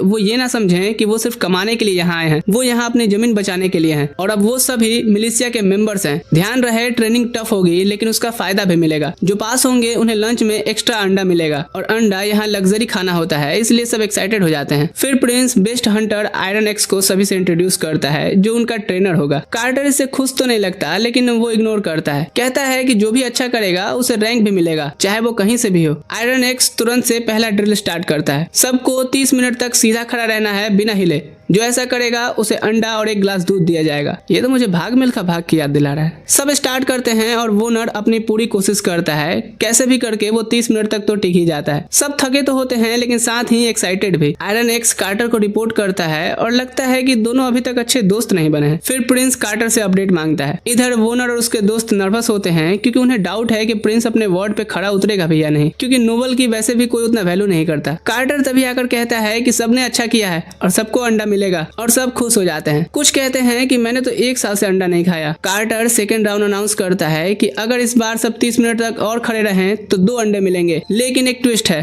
अगर एक भी फेल हुआ तो किसी को भी कुछ भी नहीं मिलेगा। सब थोड़ा इस मिस्टर बीस्ट स्ट्रेटजी से डाउन हो जाते हैं, लेकिन वोनर कहता है कि हम कर लेंगे। ड्रिल के दौरान कार्टर प्रिंस से अपने दिल की बात खोलता है कि माफ करना प्रिंस, मैंने कभी आपके फैसले पर उंगली नहीं उठाई, लेकिन ये एक कमजोर ग्रुप है। ऐसे लोग जब सामने मॉन्स्टर देखेंगे तो भाग निकलेंगे, और ये ट्रेनिंग ऐसे खड़े रहना, इससे क्या होगा। फिर पूछता है कि क्या आप आयरन एक्स को कैप्टन बनाने वाले हैं। प्रिंस कहता है कि क्या वो इन्हें अपने तरीके से 2 महीने में फाइटर बना सकता है। कार्टर कहता है बिल्कुल नहीं, कम से कम 5 साल लगेंगे। प्रिंस कहता है कि इसीलिए तो मैं इन्हें फाइटर्स या नाइट नहीं बना रहा हूँ, तुम बाद में समझोगे मैं क्या कर रहा हूँ। मैं एक्चुअली इन्हें राइफल मैन बना रहा हूँ, जिसमें आयरन एक्स और विचेस भी इस प्लान का हिस्सा है। फिर वो कार्टर को आगे के इंस्ट्रक्शन देता है और कहता है कि इन सबको फॉलो करो। कार्टर तुरंत पूछता है लिखना पढ़ना इसका क्या काम है लड़ाई में। प्रिंस कहता है कि एक पावरफुल आर्मी वो होती है जिसके सैनिक स्मार्ट और एजुकेटेड हो। बाद में सब खाना खाते हैं और अंडे भी एंजॉय करते हैं। वो कहते हैं कि ऐसे खाने के लिए तो मरना भी वर्थ इट है यार। आयरन एक्स भी शांति से अपना खाना खाता है और तभी कार्टर नेक्स्ट ड्रिल अनाउंस करता है कि सबको टाउन के 3 चक्कर लगाने हैं, सबको फिनिश करना है, चाहे किसी को उठाना ही क्यों ना पड़े। अगर कंप्लीट किया तो डिनर में भी अंडा मिलेगा। कार्टर सभी को गुड लक बोलता है और आयरन एक्स को बोलता है कि आज रात एक आंख खुला करके सोना। शाम को सब आयरन एक्स के पीछे भागते हैं और वोनर गिर जाता है। वो लगभग उल्टी ही कर देता है, लेकिन फिर भी कंटिन्यू करता है। सब फिनिश कर लेते हैं, लेकिन 3 लोग मिसिंग होते हैं। वोनर अपने दोस्तों के साथ उठा करके लाया जाता है और फिर सब सेलिब्रेट करते हैं। रात को बोनफायर पर कार्टर आता है नाइट ट्रेनिंग अनाउंस करने के लिए। आयरन एक्स सरप्राइज हो जाता है कि एक और ट्रेनिंग। कार्टर कहता है कि नहीं, ये बस एक इमरजेंसी ब्रीफिंग होगी। इधर प्रिंस रूम में आता है तो बुलबुल उसका इंतजार कर रही होती है। वो कहती है कि मैंने तुम्हारा डिनर खा लिया है क्योंकि वो ठंडा हो रहा था। प्रिंस कहता है कि तुम एक प्रिंस को थोड़ी रिस्पेक्ट दे दोगी तो क्या हो जाएगा। फिर बुलबुल एक सरकास्टिक टोन में झुकते हुए कहती है इतना सही है सर, और तब वो बताती है कि डिनर दोनों के लिए आया है, वो जाके कर ले। प्रिंस मुस्कुराता है और अपने ब्लूप्रिंट बनाने लगता है। बुलबुल कहती है कि वो अपने पैसे ऐसे पानी की तरह क्यों बहा रहा है, जिस पर वो कहता है कि सिटी के लिए तो सब वर्थ इट है। बुलबुल पूछती है और लिटरेसी क्यों जरूरी है। प्रिंस कहता है ताकि वो समझ सके कि वो किस लिए लड़ रहे हैं। इस पर बुलबुल कहती है कि शायद वो भूल रहा है कि वो लोग सिर्फ पेट के लिए लड़ रहे हैं। प्रिंस कहता है हाँ मैं मानता हूँ, पर मैं उन्हें इसी चीज से एहसास कराऊंगा कि किसी मकसद के लिए लड़ना कैसा होता है। वैसे बता सकती हो कि विचेस किस मकसद के लिए लड़ती हैं। वो कहती है कि विचेस बस सर्वाइव के लिए लड़ती हैं। अगले सुबह तक प्रिंस ब्लूप्रिंट कंप्लीट कर लेता है और देखता है कि एक रैप्ड ऑब्जेक्ट भी उसका रेडी होकर के रखा है। वो उसे साफ करता है और एक चमकता हुआ गोली उठाकर कहता है ये चीज पूरी दुनिया बदल देगी। फिर वो कार्टर और आयरन एक्स को फॉरेस्ट में मिलता है और उन्हें इतिहास का पहला गेम चेंजर दिखाता है, वो मस्किट, और बोलता है कि ये एक लॉन्ग रेंज वेपन है। कार्टर पूछता है कि क्या ये तीर धनुष जैसा है। प्रिंस कहता है कि इसे लोड करने में थोड़ा टाइम लगता है, लेकिन ये तीर से ज्यादा इफेक्टिव और पावरफुल है। वो उन्हें गन पाउडर दिखाता है और उसे लोड करना भी सिखाता है। फिर कहता है कि इसे कंधे पर टाइट रखो। वो फायर करते हैं और ये चीज आर्मर तोड़ देता है। यहाँ वो समझ जाते हैं कि उस ट्रेनिंग का आखिर क्या मतलब था। कार्टर पूछता है तो आपने कितने मस्किट बनाए। प्रिंस कहता है कि अभी तो यही 2 हैं और डीमन मंथ से पहले 2 और बना पाऊं। कार्टर थोड़ा निराश होता है क्योंकि ये तो गेम चेंजर साबित हो सकता है। प्रिंस कहता है कि भले ही हमारे पास इसकी कमी है, लेकिन वेपन तो सिर्फ टूल होते हैं। सबसे पावरफुल चीज ट्रस्ट और लॉयल्टी होती है, और एक ट्रू वॉरियर ही वेपन का ट्रू पोटेंशियल समझ सकता है। फिर वो उन दोनों को एक एक देते हुए कहता है बॉर्डर सिटी का एक हिस्सा तुम्हारे हाथों में है। वो झुक करके इस भरोसे के लिए धन्यवाद करते हैं और प्रॉमिस करते हैं कि वो सिटी को प्रोटेक्ट करेंगे। उधर बरबोला बोरिस रियान को सब बता रहा होता है कि कैसे बॉर्डर सिटी मिलिशिया में लोगों को भर्ती की है, वॉल बनाई है। रियान कहता है कि बोर मत करो बोरिस, ये सारी चीजें मुझे कोई खास बात नहीं लगती।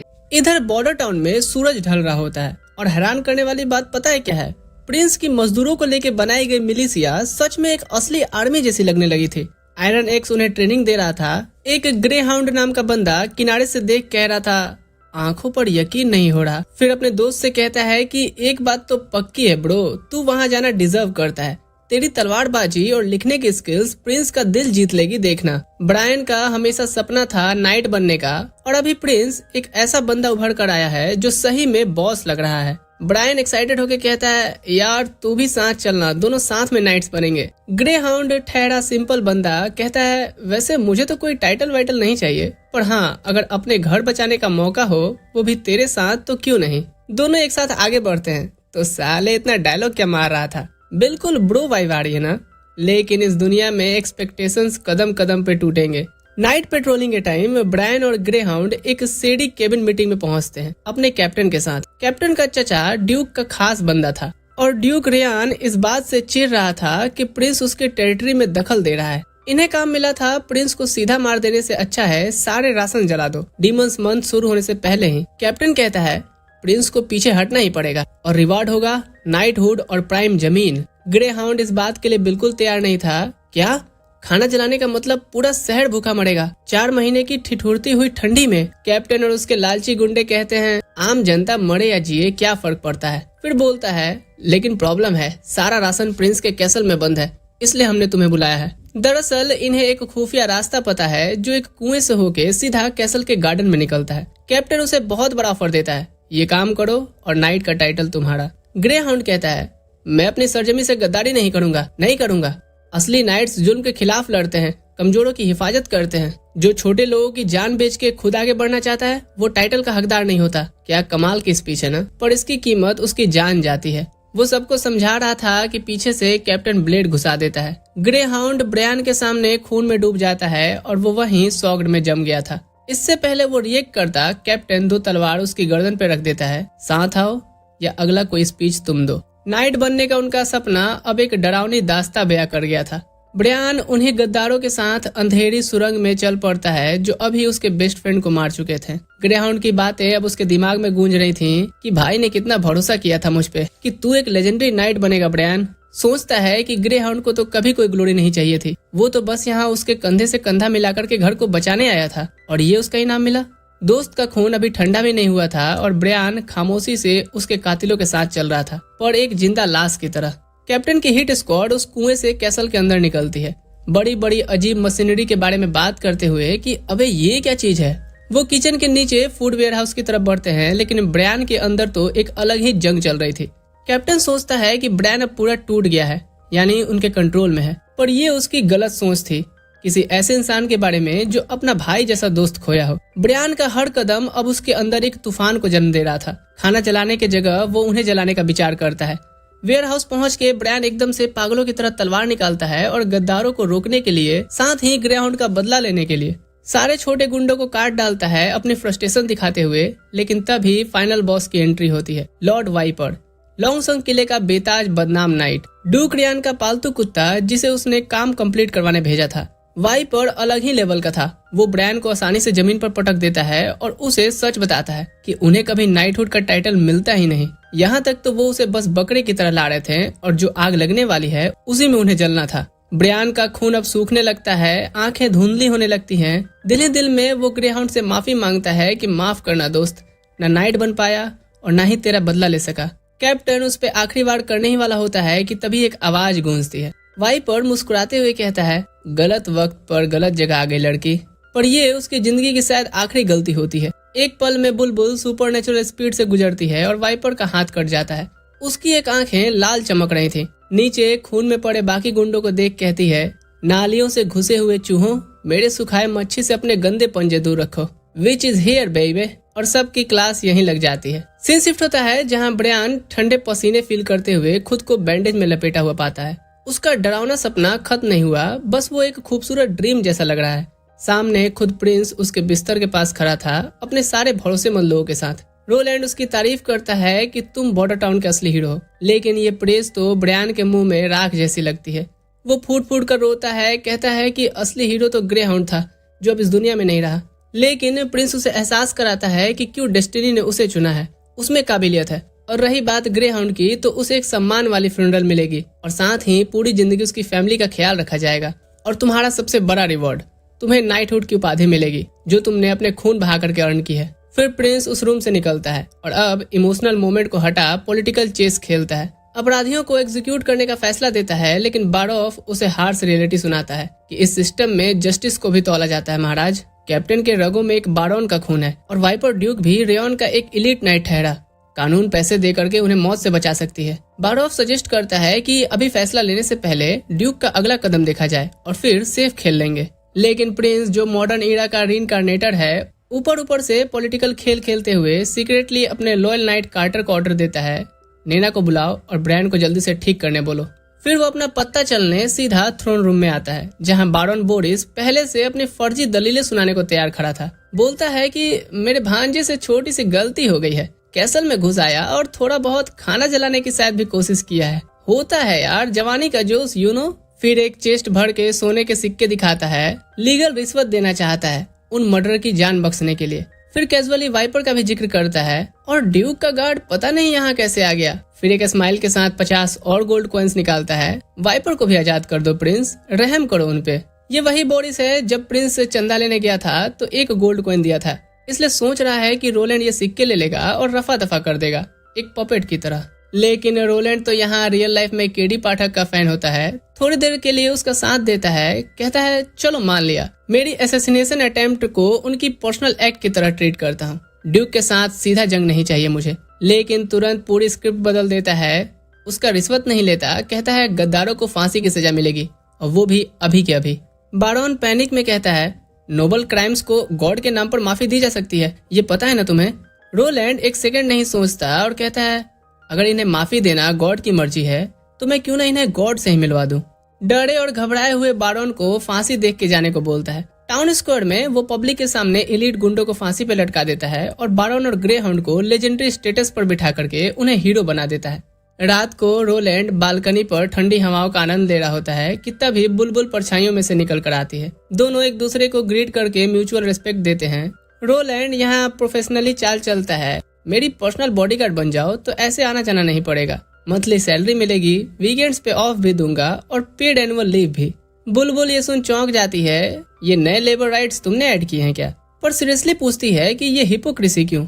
वो नोबल्स को ऊपर वाले के नाम पर फांसी दे रहा है और विचेस को सीक्रेटली प्रोटेक्ट करता है, जो चर्च के तो बिल्कुल खिलाफ है। रोलैंड सीधा कड़वा सच उसे सुनाता है, करप्ट चर्च और असली प्रेयर दोनों अलग अलग चीजें हैं। कानून अंधा होता है, इंसाफ अंधी नहीं होती। मैं बस वही कर रहा हूँ जो मेरे लोगों के लिए सही है। आखिर में वो कहता है कि और गॉड ये नहीं समझ सकता ना तो वो गॉड ही नहीं है। बुलबुल बिल्कुल स्पीचलेस खड़ी सोचती है कि ये सिर्फ कोई प्रिंस के शब्द नहीं हो सकते, ये कोई एक नई रिवोल्यूशन की शुरुआत है। एक दोपहर पहाड़ी पर एक बड़े सुंदर पेड़ के नीचे ब्रायन ग्रे हाउंड की कब्र पर आता है, सफेद लिलीज के फूल लिए। कहता है कि प्रिंस ने अपना वादा निभाया, मुझे नाइटहुड की उपाधि मिल गई, लेकिन मेरी ये जीत बिल्कुल खाली खाली सी लग रही है तेरे बिना दोस्त। आंसुओं में भरकर कहता है कि तू जो चाहता था वो बनूंगा, अपनी तलवार से बॉर्डर टाउन को बचाऊंगा अपनी आखिरी सांस तक, और तेरा इरादा आगे ले जाऊंगा हमेशा। अलविदा भाई। इधर ड्यूक रियान आग बबूला था। रोलैंड ने उसके लोग एग्जीक्यूट जो कर दिए थे। बॉर्डर टाउन पर चढ़ाई करना चाहता था, प्रिंस की खोपड़ी को प्याला बनाना चाहता था, लेकिन उसके नौजवान एडवाइजर ने ठंड से कुछ लॉजिक पेश किया। रॉयल ब्लड पर आप सीधा वार नहीं कर सकते बिना उसके कॉन्सिक्वेंसेस जाने। फिर 3 स्टेप्स का मास्टर प्लान बताता है। पहला, स्कॉट्स अर्थ सारा खाना और लोग स्ट्रॉन्ग होल्ड में बंद कर देते हैं, रोलैंड को भूखा मारेंगे। दूसरा, चोक पॉइंट्स को लॉक करके प्रिंस की हेल्प रोक दीजिए। तीसरा, वेट करते हैं डीमंस मंथ आने का, जब वो मॉन्स्टर हमारा काम ऐसे ही कर देंगे तो अपने तरफ से मेहनत क्यों करना। अगर रोलैंड सर्दी में जिंदा भी रहा तो उसे बाद में मार देंगे और इल्जाम मॉन्स्टर्स पे डाल देंगे। शकुनी का औलाद है क्या भैया? ड्यूक मान लेता है कि अब तो रोलैंड की उल्टी गिनती शुरू। इधर बॉर्डर टाउन में रोलैंड मिडाइवल ईरा को हमेशा के लिए बदलने वाला था।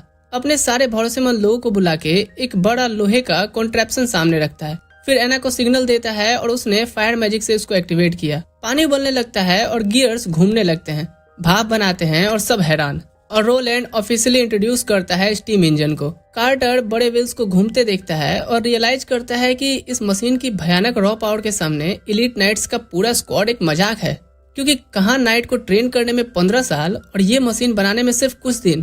कार्टर अस्तित्व का सवाल उठाता है नाइट्स के लिए कि क्या वो आउटडेटेड हो गए। रोलैंड कहता है कि नहीं, ऐसा नहीं है। नाइटहुड का मतलब एक स्पिरिट होता है, ना कि सिर्फ घोड़े पे बैठे लोग। हम बंदूकों से तीर धनुष को रिप्लेस करेंगे और ये स्टीम इंजन एक नया आयरन मशीनरी है। लेकिन रोलैंड अभी उसे बैटलफील्ड के लिए नहीं बनाया, क्योंकि वो लॉन्ग टर्म गेम खेलना चाह रहा है। उसका पहला गोल इकोनॉमी को सुपर चार्ज करना। नॉर्थ स्लोप माइन पर वो इंजन डिप्लॉय करता है और ट्रैक्स बिछा के भारी भारी ओवरलोड्स करता है। ये इंजन उन्हें कुछ समझ ही नहीं रहे थे उठाने में, जिससे लेबर्स का काम आसान और प्रोडक्शन सीधा रॉकेट की तरह भागने लगा। माइनर्स चीयर करते हैं इस मैकेनिकल बीस्ट को, लेकिन रोलैंड जानता था कि great power comes with great responsibility. ये क्योंकि हाई प्रेशर स्टीम है तो एक मौत का दरिया भी बन जाएगा अगर ब्लास्ट हुआ तो। इसीलिए उसने स्ट्रिक्ट सेफ्टी प्रोटोकॉल्स लागू किए, तेज सीटियों वाला वार्निंग और इमरजेंसी एग्जिट प्रेशर बढ़ने से पहले। बॉर्डर टाउन अब एक बिल्कुल इंडस्ट्रियल रेवोल्यूशन में दाखिल हो रहा था। किसी को कुछ खबर नहीं था कि ये रेवोल्यूशन कहाँ जाके रुकेगा। इधर हम छोटी नैना को डरे हुए देखते हैं डेमोनिक पोजीशंस के ख्याल से, क्योंकि उसने कुछ डरावनी पास्ट की कहानी सुनी थी। लेकिन एना वो तो एक अलग ही लेवल पर थी, क्योंकि कभी उसने सोचा था कि बस मौत ही एक रास्ता है उसकी मुक्ति का, जब तक रोलैंड ने उसे जीने की वजह नहीं दी। वो एक काफी अच्छी बात बताती है नैना को कि जीने की वजह ढूंढो, चाहे सिर्फ जिंदा रहना ही वो वजह क्यों ना हो। नैना भी कहती है कि वो भी सिर्फ प्रिंस की अब हेल्प करना चाहती है। कार्टर अंदर आता है, बताता है कि एक वर्कर ने सेफ्टी प्रोटोकॉल स्किप किए। हाई प्रेशर स्टीम सीधा उसके मुंह पर पड़ा। रात भर में नहीं बचेगा, इतना बुरा है। रोलैंड ने बिना सोचे तुरंत ऑर्डर दिया कि नैना को बुलाओ। बारॉफ कहता है कि अगर माइनर्स को विच का पता चल गया तो हम एक्सपोज हो जाएंगे, लेकिन रोलैंड सीधा बोलता है कि मुझे फर्क नहीं पड़ता, किसी की जिंदगी बचाना छुपने छुपाने से ज्यादा जरूरी होता है। नैना आती है और सीन किसी हॉरर मूवी की तरह था। वो डर के फ्रीज हो गई थी। रोलैंड उससे धीरे से कहता है कि एक जख्मी जानवर की तरह से समझो और ट्रीटमेंट शुरू करो।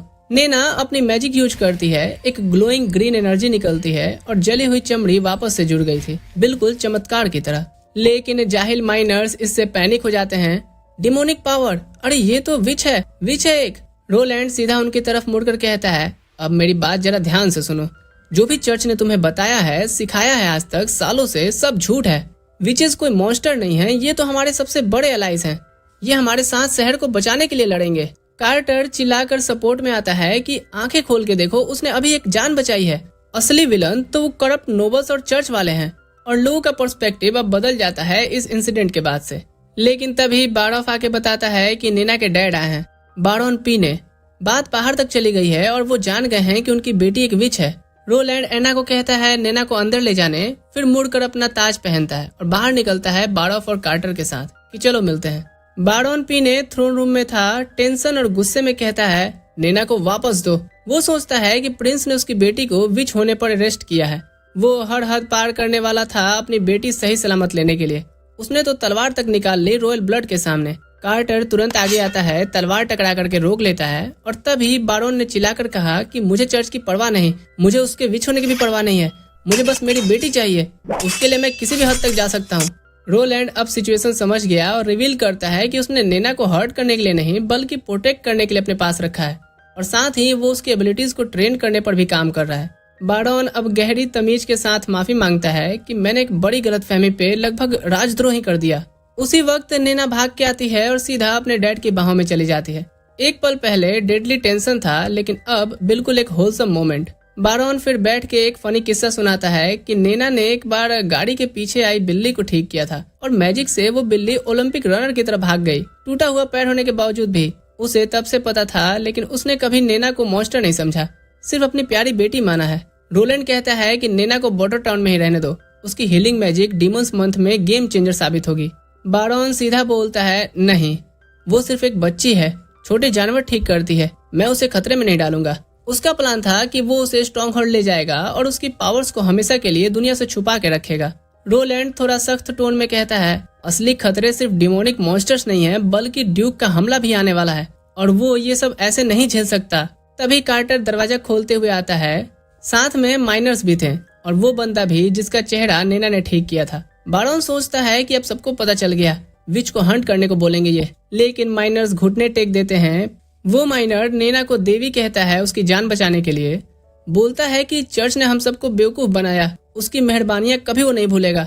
नैना खुशी के आंसू में होती है, पहली बार एक्सेप्ट फील करके, और बारोन स्टंड खड़ा आंसू गिरा रहा था क्योंकि जिस पावर को वो अभिशाप समझ रहा था वो तो एक वरदान निकला। इधर कोर्टयार्ड में सूरज ढल रहा था और रोलैंड एक अल्टीमेट साइकोलॉजी मूव खेलता है।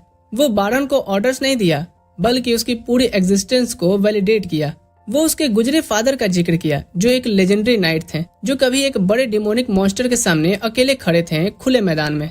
रोलैंड ने सीधा देखा और कहा तुम कोई सिर्फ सॉफ्ट सिल्क कपड़े पहनने वाले नोबल नहीं हो, अभी भी भारी आर्मर पहनते हो, तलवार रखते हो, हाथ पर फ्रंट लाइन वॉरियर के निशान हैं। फिर पूछता है मेरे साथ लड़ोगे? बारोन थोड़ा कांपता है, डरा हुआ होता है कि वो तो नैना को यहाँ स्ट्रॉन्ग होल्ड की सेफ्टी में ले जाने आया था। रोलैंड उसका वो इल्यूजन चूर चूर कर देता है कह करके कि अगर स्ट्रॉन्ग होल्ड के करप्ट नोबल्स को पता चला कि नैना विच है तो वो बिना सोचे उसे एग्जीक्यूट कर देंगे, लेकिन यहाँ बॉर्डर टाउन में लोग उसे गार्डियन एंजल की तरह पूछते हैं। फिर कसम खाता है कि मैं खुद फ्रंट लाइन पर लड़ूंगा और अगर शहर बर्बाद होता है तो नैना सबसे पहले यहाँ से निकाली जाएगी, ये मैं अपने सर के ताज की कसम खा के कहता हूँ। बारोन को अपनी बेटी को डर के साए में रखने के उसके सारे डिफेंसेस टूट जाते हैं इस लीडरशिप डिटर्मिनेशन के सामने। वो एक घुटने पर आ जाता है कि मैं अपनी जिंदगी, अपनी तलवार, अपनी पूरी वफादारी अब से आपके नाम करता हूँ। बॉर्डर टाउन में अब मैक्सिमम ओवरड्राइव में शिफ्ट शुरू होता है। हार्डकोर ट्रेनिंग चलते हैं, लोहार लोग स्टील ठोकते हैं, मिलिशिया अपने ड्रिल्स कर रही थी, हजारों बुलेट्स डाल रहे थे एलीट गार्ड्स उस मशीनरी में। हर कोई सबसे छोटे माइनर से लेकर के चीफ नाइट्स तक सब ग्राइंड कर रहे थे।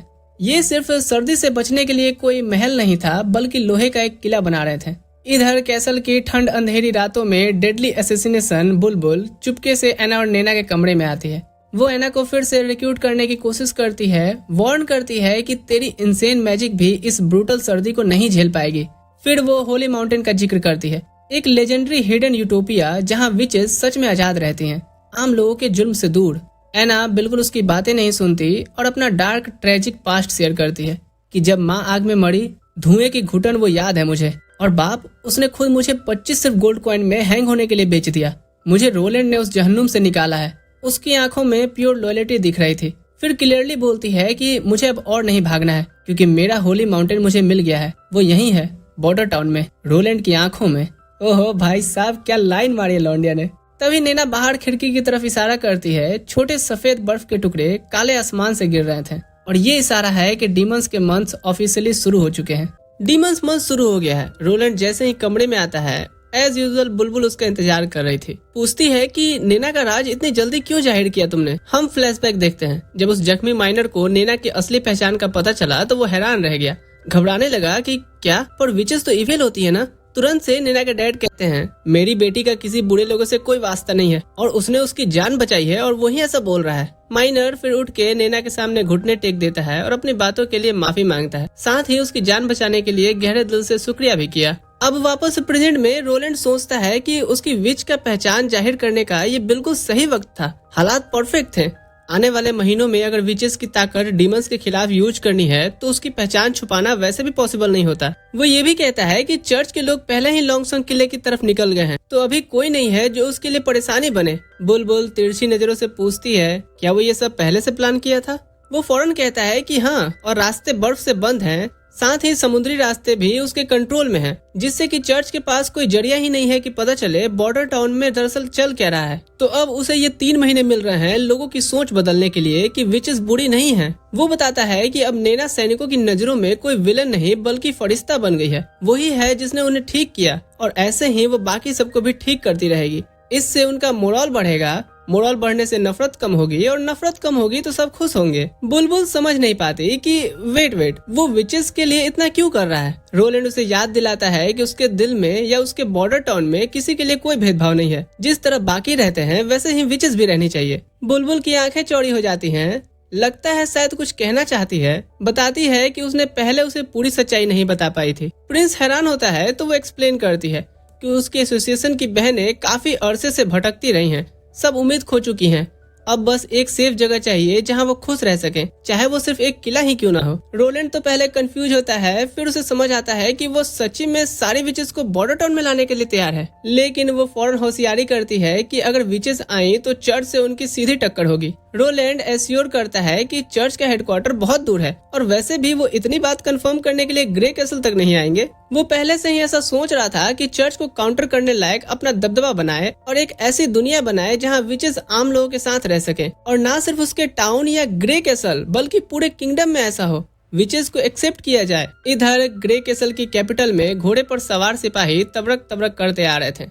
जब उनका कैप्टन अचानक से सबको रुकने का हुक्म देता है, वो काफी पंप्ड लगता है कि आखिरकार कैसल वापस आ गए। कैसल के अंदर लोग आसमान पर फायरवर्क्स जलाते दिखते हैं, शहर में दोबारा आने वाले के स्वागत में, जो है जेरेल विंबलडन, ग्रे कैसल का पहला प्रिंस। मजेदार बात यह है कि लोगों के पास फायरवर्क्स के लिए एक्सप्लोसिव मटेरियल है, जबकि हमने कुछ दिनों पहले ही रोलैंड को गन पाउडर बनाते देखा था। खैर, दरवाजा खुलते ही प्रिंस जेराल्ड अपने साथियों के साथ शहर में दाखिल होता है, और अंदर घुसते ही सीधा मुद्दे पर आता है कि बाप से जो उसका हक है वो लेने आया हूँ। 3 सेडी कैरेक्टर्स झुक के सलाम करते हैं और रिपोर्ट देते हैं कि जो काम सौंपा गया था वो हो गया है। जेराल्ड पूछता है कि राजा के रॉयल गार्ड्स बदल दिए या नहीं। चेले मानते हैं कि थोड़ी प्रॉब्लम आई, सिर्फ राजा के कमरे के गार्ड्स बदल पाए हैं। जेराल्ड कहता है कि ठीक है, कोई बात नहीं, जब तक हम कैसल में दाखिल हो सके चलेगा। चेला एश्योर करता है कि महाराज कोई नहीं रोकेगा हमें। फिर वो बूढ़ा आदमी कहता है कि आपका फेट स्टार यानी हेवन स्टार यूनोक्स से निकल रहा है, जो इस हेमिस्फीयर से करीब 4 महीने में चला जाएगा। पूछता है कि आपको पता है ना कि इसका मतलब क्या है। जेराल्ड का दिमाग बचपन की यादों में चला जाता है जब वो छोटे भाई बहनों के साथ खेलता था। फिर वापस प्रेजेंट में वो कहता है कि जानता हूँ इसका मतलब क्या है, यानी वो अपने बाप के चैलेंज के रूल्स को तोड़ने के लिए तैयार है और ग्रे कैसल का तख्त ले लेगा। राजा के कमरे के बाहर प्रिंस को एक अजीब बू आती है, खून की बू। चेले से पूछता है कि ये क्या है। बूढ़ा बताता है कि राजा ने एक सर्वेंट लड़की को बुलाया था जिसने स्टाफ का बदलाव नोटिस कर लिया तो उसे खत्म करना पड़ा। लगता है मामला दिलचस्प हो रहा है क्योंकि राजा ने रानी के गुजर जाने के बाद किसी औरत के साथ रिश्ता नहीं बनाया। दरवाजे के पास जाते वक्त बूढ़ा पॉइंट करता है कि देखे कोई गार्ड नहीं है ना, घुसना आसान हुआ ना। प्रिंस कहता है कि मैं कोई चोर नहीं हूँ जो छुप के घुसूं, मैं प्राउडली अपने बाप से तख्त की बात करने आया हूँ। लेकिन अगर बात ना बनी तो दूसरा रास्ता भी है। तलवार को कसकर पकड़ता है और दरवाजे की तरफ झुकता है और खून की बू और तेज हो जाती है। अंदर झांकता है, उसे और खून दिखता है। दरवाजा तोड़ के अंदर घुसता है तो अंदर उसका भाई खड़ा है और साइड में ग्रे कैसल का तीसरा जो राजा था विम्बलडन, उसकी लाश पड़ी है, सीने में खंजर धसा हुआ। इस कांड के पीछे है तिमोथी विम्बलडन, ग्रे कैसल का दूसरा प्रिंस। बड़े भाई को सामने देख के तिमोथी कहता है कि करना तो नहीं चाहता था पर कोई चॉइस नहीं थी बड़े भैया, बिल्कुल वैसे ही जैसे आपके पास कोई चॉइस नहीं थी यहाँ आने के सिवा। फौरन ही एक सैनिकों की टुकड़ी जेराल्ड के पीछे आ जाता है और उसे घेर लेता है। बड़ा भाई पूछता है कि कितने वक्त से ये सब प्लान चल रहा था तेरे दिमाग में। तिमोथी बताता है कि बाप का वो फरमान एक चेस गेम जैसा था, सोचा था रूल्स से ही खेलूंगा लेकिन तीसरी प्रिंसेस ने चीटिंग शुरू कर दी और तुमने भी तो गंदा खेल खेलने का सोचा, वरना इस एस्ट्रोलॉजर चेले के बिना पहला प्रिंस इतनी दूर से कैपिटल तक नहीं आता। लगता है वो चेले ने भी धोखा दे दिया। बूढ़ा साफ कहता है कि मेरी एस्ट्रोलॉजी झूठी नहीं थी। हेवेंस का इक्नॉक्स से निकलना यानी राही का रास्ता भटकना, जो कि तबाही की ही निशानी होती है। पहला प्रिंस गुस्से में चिल्लाता है अपने भाई पर और याद दिलाता है कि तू राजा का चहेता बेटा हुआ करता था, सारी सुविधाएं दी उन्होंने तुझे, फिर भी अपने बाप को ही मार दिया। तिमोथी बेशर्मो जैसे मुस्कुराकर कहता है कि बड़े भाई, हिपोक्रेसी की भी सीमा होती है। आप भी तो यहाँ पिताजी को मारने ही आए थे ना, अगर बात नहीं बनती। जेराल्ड बिल्कुल शक पका जाता है, शायद इतना सीधा सच सुन करके। पूछता है तो क्या उसने उसे जानबूझ के यहाँ बुलाया ताकि उसे भी खत्म करे। तिमोथी कंधा उठाकर कहता है कि बहन से टकराव प्लान में नहीं था, बस आपे से बाहर आया और भाई को मारा। इम्प्रेस्ड है कि बहन को तो हुक्मनामा लिखने से पहले ही सब पता चल गया था। मैं ये रॉयल हुक्मनामा जल्दी खत्म करना चाहता हूँ क्योंकि मेरी वेलेंसिया सिटी बहन की क्लियर वाटर पोर्ट जैसी नहीं है जो वॉरियर्स पैदा कर रही है, तो इसलिए उसे एक बड़ा लश्कर चाहिए जो बहन को चैलेंज कर सके, और ये सिर्फ ग्रे कैसल का ताज पहन के ही हो सकता है मेरे भाई। जेराल्ड गुस्से में आ जाता है कि तिमोथी, लेकिन सोल्जर्स बीच में आ जाते हैं। एक भाला पीछे से मारता है और वो घुटने टेक के गिर जाता है। तिमोथी शैतानी अंदाज में बोलता है कि बड़े भाई पर राजा के कत्ल का इल्जाम लगेगा और सर काटने की सजा मिलेगी। सैनिक उसे दबाए रखते हैं लेकिन वो चीखता है कि तिमोथी को कोई हक नहीं और मैं सबके सामने सच बता दूंगा। लेकिन तिमोथी ने सब कवर किया हुआ है कि साइलेंसर नाम का पोषण तैयार है, एक बार कोई पी ले तो एक लफ्ज नहीं निकल सकता मुंह से। फिर भाई को खत्म करने के बाद मैं अनजानों वाली रोल प्ले करूंगा, जैसे कोई और हायर नहीं तो किंग बनना ही पड़ेगा। फिर उससे कहता है कि बहन को कोसना अपनी इस तकदीर के लिए। पहले प्रिंस के दिमाग में एक बार फिर से मेमोरी याद आती है कि तभी सैनिक उसे वहाँ से घसीटते हुए ले जाते हैं। वो एस्ट्रोटॉक का पंडित वफादारी दिखाते हुए कहता है, तिमोथी महाराज की जय हो, आपकी कुंडली में ही राजयोग लिखा था महाराज। फिर वो अपने मरे हुए बाप को देखता है और फ्रस्ट्रेशन में दांत पीसता है। हम फ्लैशबैक देखते हैं जहां तिमोथी राजा को रिपोर्ट किया था कि जेराल्ड कैपिटल की तरफ आ रहा है जबरदस्ती आपका ताज लेने। पूछता है कि क्या आपके पास कोई प्लान है। राजा एक पागलपन भरा स्माइल करता है। तिमोथी कंफ्यूज, और अगले ही पल राजा खंजर निकाल के पूरी ताकत से खुद के सीने में घुसा लेता है और उसकी आंखों के सामने ही फौरन दम भी तोड़ देता है। वापस प्रेजेंट में तिमोथी बिल्कुल परेशान है कि कोई तो है जो ताज की लड़ाई में आग लगा रहा है, उसे ढूंढना है और सबक सिखाना है। लगता है जो औरत पहले राजा से मिली थी वो इस मामले में शामिल हो। वापस बॉर्डन टाउन कैसल में काफी वक्त से सब ठीक चल रहा था। माइंस में स्टीम इंजन प्रोटोटाइप ठीक हो गया था, कोई एक्सीडेंट नहीं, डीमंस भी परेशान अब नहीं कर रहे हैं, तो रोलैंड मस्त चाय की चुस्की ले रहा होता है, सोचता हुआ कि शहर की इकोनॉमी कैसे बूस्ट करे और खाली खजाना कैसे भरे। तभी धप्पा नाइट गार्ड भागते हुए आकर के बुरी खबर सुनाता है। दीवारों के बाहर डीमंस की बड़ी फौज आ गई है। नीचे बॉर्डर पर मॉन्स्टर्स दहाड़ रहे हैं। ऊपर से सैनिक उनकी ताकत देख करके डर गए होते हैं। वोनर नाम का बंदा जो एक आम माइनर था और सिर्फ अंडे खाने के चक्कर में फौज में घुस आया था, देख के तो उसकी फट जाती है। एक मॉन्स्टर सीधा दीवार पर हमला करता है और पूरी दीवार कांप जाती है, लेकिन वो फौरन जमीन पर गिर जाता है और पीछे से कुछ वुल्फ जैसे क्रिएचर फिर आगे की तरफ बढ़ना शुरू कर देते हैं। आयरन एक्स फौरन सबको बोलता है कि भाले तैयार करो जैसे ही भेड़िए ऊपर पहुंचे। डरा हुआ वो नर हिम्मत इकट्ठा करता है और कैप्टन के हुक्म पर एक को घोंप देता है। एक भेड़िया ऊपर चढ़ाया था, लेकिन कैप्टन फौरन गन निकालता है और उसका काम तमाम कर देता है। इस खतरे से निपट के आयरन एक्स सबको कहता है कि ध्यान रखो और सामने नजर बनाए रखो। अचानक एक सोल्जर चीखता है, उसके पेट में गहरी चोट लगी थी। ये नजारा वोनर को अंदर तक हिला देता है। नाइट और प्रिंस तुरंत सीन पर पहुंचते हैं। नाइट वोनर को कहता है कि शांत रहो और ट्रेनिंग याद करो। वोनर अपने आप को संभालता है और ऑर्डर देता है कि जख्मी सिपाही को हॉस्पिटल ले जाओ और बाकी सब अपनी अपनी जगह थामे रखो। प्रिंस वोनर का ये डिसिप्लिन देख के मुस्कुरा देता है, खुश है कि इतने अंडे खा के और ट्रेनिंग करने का इतना फायदा तो हुआ। अचानक जमीन पर उसे कुछ दिखता है, इतना भयंकर कि खुद रोलैंड भी घबरा गया था। आयरन एक्स भी उतना ही डरा हुआ फौरन गन निकालता है और कहता है, आज तो असली मुश्किल में पड़ गए सर जी। रोलैंड का दिमाग घूमने लगता है क्योंकि सामने से एक ऐसा क्रिएचर आ रहा है जो बायोलॉजी के सारे रूल्स को तोड़ के लगता है पैदा हुआ है। ऐसा म्यूटेंट मॉन्स्टर उसने कभी सोचा भी नहीं था। सैनिक तीर बरसाएं, लेकिन वो तो उसकी पहाड़ जैसी खाल पर टूथपिक की तरह उछल के गिर जाती है। अब सब अपने लीडर की तरफ देख रहे हैं कि अब क्या करें। मॉन्स्टर उधर से चला आ रहा होता है, उसके हर कदम से जमीन कांप रही थी। रोलैंड महसूस करता है कि ज्यादा फायर पावर चाहिए होगा। सबको मस्केट तैयार करने को कहता है। मॉन्स्टर के पास आने पर गोलीबारी शुरू करवा दी, लेकिन बिल्कुल भी असर नहीं हुआ। ये तो जैसे टीरेक्स को पिचकारी मारने जैसी थी। सारे सैनिक अब घबराने लगते हैं। प्रिंस सबको शांत करता है और वाइस कैप्टन वोनर को हुक्म दिया कि कुछ लोगों को लेकर के स्टोरेज रूम में जाओ और डायनामाइट निकाल कर लाओ, उड़ा देंगे साले को। लेकिन तभी धड़ाम, वो बड़ी मुश्किल से बनाई गई दीवार उस म्यूटेंट मॉन्स्टर ने ध्वस्त कर दी। प्रिंस अब समझ गया कि सच में आज मुश्किल आन पड़ी है। मॉन्स्टर इतना टफ होगा नहीं सोचा था। फौरन पीछे हटने का हुक्म देता है। दीवार गिरते वक्त बुलबुल आकर के रोलैंड को बचा लेती है। नीचे सॉलिड जमीन पर आने के बाद वो पूछता है कि वो यहाँ कैसे। बुलबुल कहती है कि बस तुम्हारी फिक्र हुई और आके देखी कि लगा ही फिक्र मेरी सही थी। पूछती है कि इस मॉन्स्टर से कैसे निपटने का प्लान है उसका। रोलैंड कहता है कि अभी एक और ट्रिक बाकी है। ठीक उसी वक्त वोनर डायनामाइट लेकर के आता है। रोलैंड जोर से बोलता है कि फ्यूज को निकाल के मॉन्स्टर के पैर के नीचे रखाओ। वोनर जान को खतरे में डाल करके डरा हुआ जाता है। फाइनली फ्यूज निकालता है, डायनामाइट रखता है और भागो। फ्यूज जलता रहता है, फिर बूम, पूरी जगह कांप जाती है। इतना बड़ा धमाका सीधा मॉन्स्टर पे फटा। वो जख्मी होकर के जमीन पर गिर जाता है और सब खुशी मनाने लगते हैं। प्रिंस मुस्कुरा रहा होता है जैसे बोया कर लिया, लेकिन सेलिब्रेशन ज्यादा देर तक नहीं चलती और मॉन्स्टर्स दहाड़ते हुए आ रहे थे। ये सब छोटे भेड़िए हैं, लेकिन तादाद काफी थी। सैनिक जल्द ही सब अपना अपना ढाल उठा लेते हैं, पर रोलैंड अब कंफ्यूज और घबराया हुआ था कि और है। एक जंगली सुअर दहाड़ के उनकी तरफ दौड़ता है। जमीन पर पड़े एक सोल्जर की आंखें फटी रह जाती हैं कि तभी एक लड़की उसे अपने आगे दिखती है। पर ये कोई आम लड़की नहीं है, ये ऐना है। वो उस मॉन्स्टर का सामना करते हुए बिल्कुल नहीं डरती, अपनी पावर से फायर निकालती है और सीधा उस सुअर पर मारती है और वो वहीं पर जिंदा भून जाता है। जो देख तो रोलैंड का मुंह खुला का खुला ही रह गया था। ये देख के अब वो खुद को इडियट मानता है कि उसने कभी एना की बैटलफील्ड की रोल के बारे में क्यों नहीं सोचा।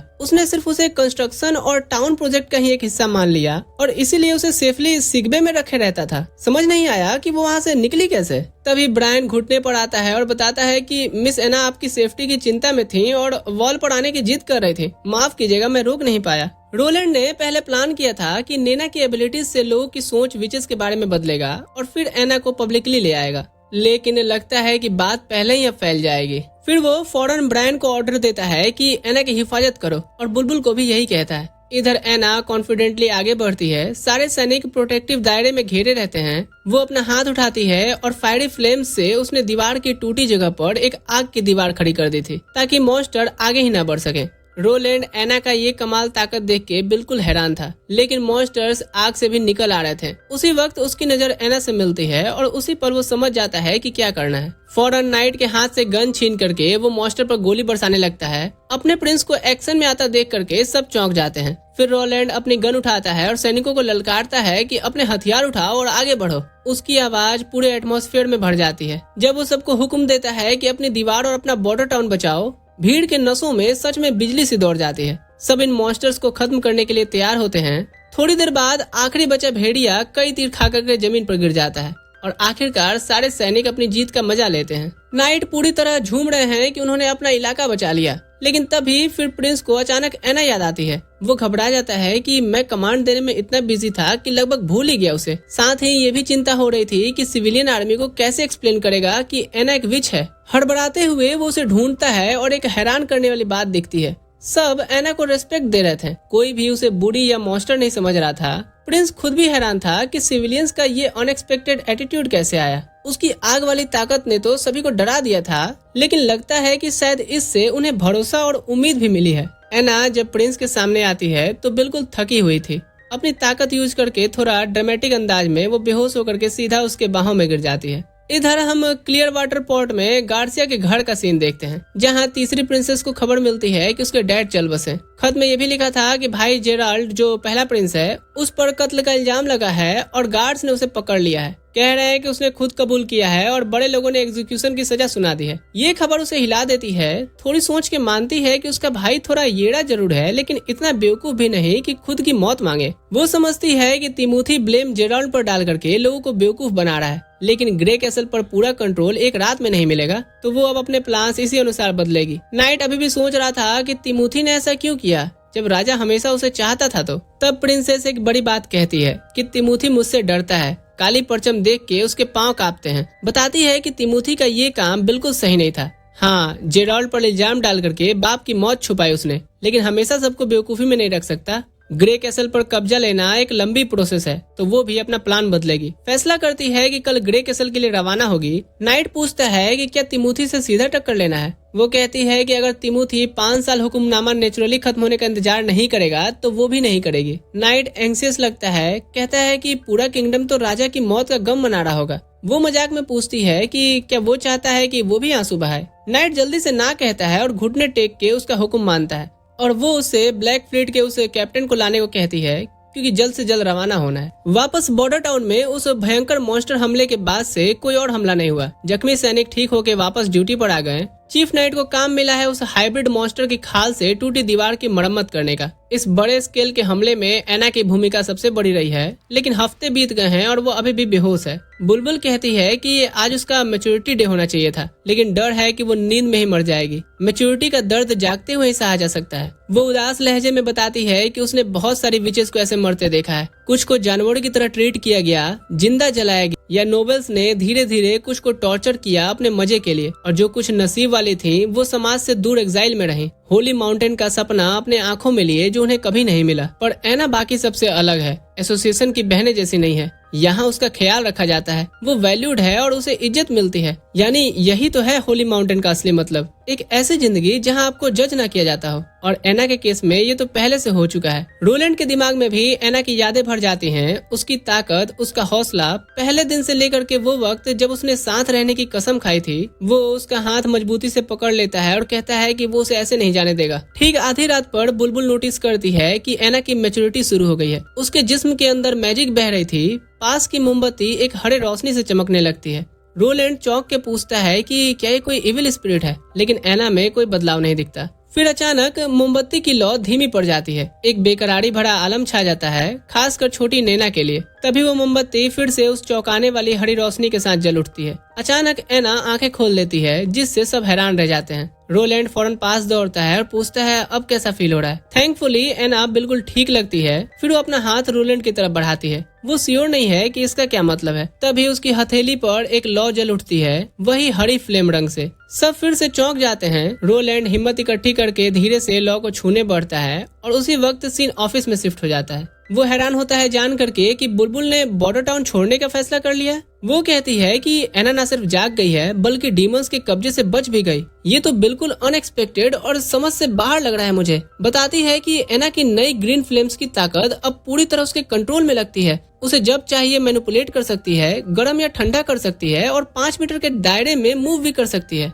लेकिन वो अब भी कंफ्यूज्ड है कि इतनी स्ट्रॉन्ग मैजिक होने के बावजूद मैच्योरिटी का दर्द कैसे सहा उसने। रोलैंड सोचता है कि शायद जब उसने बॉर्डर पर पूरी ताकत यूज की तो उसकी मैजिक खाली हो गई थी और इसी वजह से मैच्योरिटी का दर्द ज्यादा नहीं हुआ, क्योंकि विचेस को अपनी ताकत छुपानी पड़ती है और वो मैजिक उनके अंदर इकट्ठी होती रहती है। फिर जब मैच्योरिटी आती है तो ये सब प्रेशर कुकर की तरह शायद बाहर आता होगा, बहुत दर्द के साथ। बुलबुल कहती है कि शायद यही बात है, पर मुझे वापस फिर भी एसोसिएशन जाना होगा जल्दी ही। सर्दी आ रही है और बहुत विचेस की मैच्योरिटी आने वाली है। कसम खाती है कि जो भी बचेंगी उन्हें यहाँ जरूर लाऊंगी। उम्मीद है कि रोलैंड उनका भी एना जैसा ही ख्याल रखेगा। रोलैंड कहता है कि रुको, पहले डीमंस का सिलसिला बंद हो जाए और मौसम ठीक हो जाए तब निकलना। बुलबुल मुस्कुराती है कि एक दिन पहले पहुंचना भी किसी की जान बचा सकता है और एश्योर करती है कि डीमंस उसे डिटेक्ट नहीं कर पाएंगे। रोलैंड तभी उसकी खुद की मैच्योरिटी के बारे में पूछता है तो वो हवा में उड़ा के कहती है कि स्प्रिंग शुरू हो गया है, चिंता मत करो, दर्द की तो आदत पड़ गई है मुझे। फिर भी वो रास्ते का ख्याल रखने की सलाह देता है। बुलबुल रोलैंड से इजाजत लेती है और अचानक गायब हो जाती है। हाँ, जैसे कि हमेशा होती है। उसकी आदत रोलैंड को अजीब लगता है कि पता नहीं किसी दिन पैंट पहनते वक्त ही आ जाए। वो वापस अपने ख्यालों में डूब जाता है, सोचता है कि अगर उसका थ्योरी विचेस के बारे में सही निकला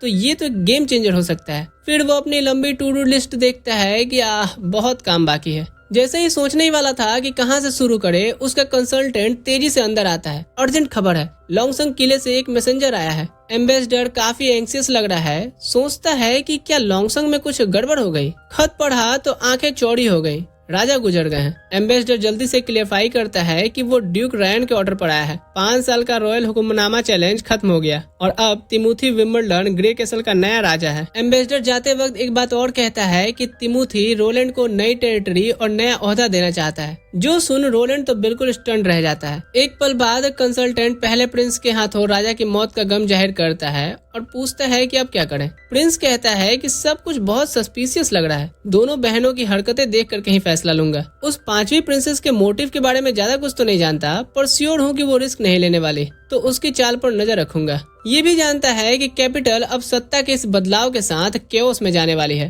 प्रायोरिटी है कि सबके घर वाले सेफ हो जाएं पहले। कंसल्टेंट को हुक्म देता है कि चीफ नाइट और सारे कैसल स्टाफ के घर खत लिखवाओ, सबके परिवार को दूसरे टाउन में ले जाओ छुपाने के लिए, जिससे कंसल्टेंट उसका शुक्रिया अदा करता है। रोलैंड ये भी कहता है कि टाउन का मेटल एक्सपोर्ट करना बंद करो, सिर्फ जेम्स और रॉक्स विलो टाउन को बेचा जाएगा। मेटल्स हम खुद की मशीनरी बनाने के लिए इस्तेमाल करेंगे और ज्यादा सिविलियंस को आर्मी में शामिल भी करना है और उनकी ट्रेनिंग भी करवानी है। ये खबर जो एम्बेसडर लाया, इसे वो एक ब्लेसिंग मानता है। रोलैंड कॉन्फिडेंट है कि जब तक वो बॉर्डर टाउन में टिका रहेगा, कोई न कोई उसे दांत काटने जरूर आएगा, जैसे कि लॉन्गसंग किले से ड्यूक रैन। जैसे ही डीमन वाला सिलसिला खत्म होगा, रैन वेस्टर्न किंगडम पर अपना असर फैलाने की कोशिश करेगा और यही तो रोलैंड चाहता है। इंडस्ट्रियलाइजेशन उसकी प्रायोरिटी है, लेकिन सबसे बड़ी कमी है लोगों की। बॉर्डर टाउन की आबादी सिर्फ 2000 है। लेबर की कमी से प्रोजेक्ट का विस्तार नहीं हो सकता। गुलाम खरीदना, टैलेंटेड लोग रिक्रूट करना या बर्थ रेट बढ़ाना, ये सब रियलिस्टिक चीजें नहीं है। लेकिन अगर लॉन्गसंग किला हासिल हो जाए तो वहाँ के आजाद लोगों की एक बड़ी तादाद मिलेगी, दौलत भी और लोग भी। मिलान आसान है और इन्वेजन सबसे बेटर तरीका है आबादी और दौलत बढ़ाने का। रोलैंड ये मानता है कि लॉन्गसंग के पूरे किले को चैलेंज करना मुश्किल है। अभी सिर्फ इंतजार कर सकता हूँ जब तक बुलबुल विचेस को लेकर के वापस न आए, और यही एक वजह है कि वो अपनी सिविलियन आर्मी बढ़ाना चाहता है और ज्यादा मशीनरी बनाना चाहता है। अगले सीन में हम उत्तर की पहाड़ी रेंज देखते हैं, जहाँ बुलबुल एक टनल में आ रही है। रास्ता अचानक मैजिक रोक लेता है तो बुलबुल फौरन अपना परिचय देती है और लीफ नाम की वो औरत अपनी जड़ें हटा लेती है और दोस्त को वापस देख करके खुश हो जाती है।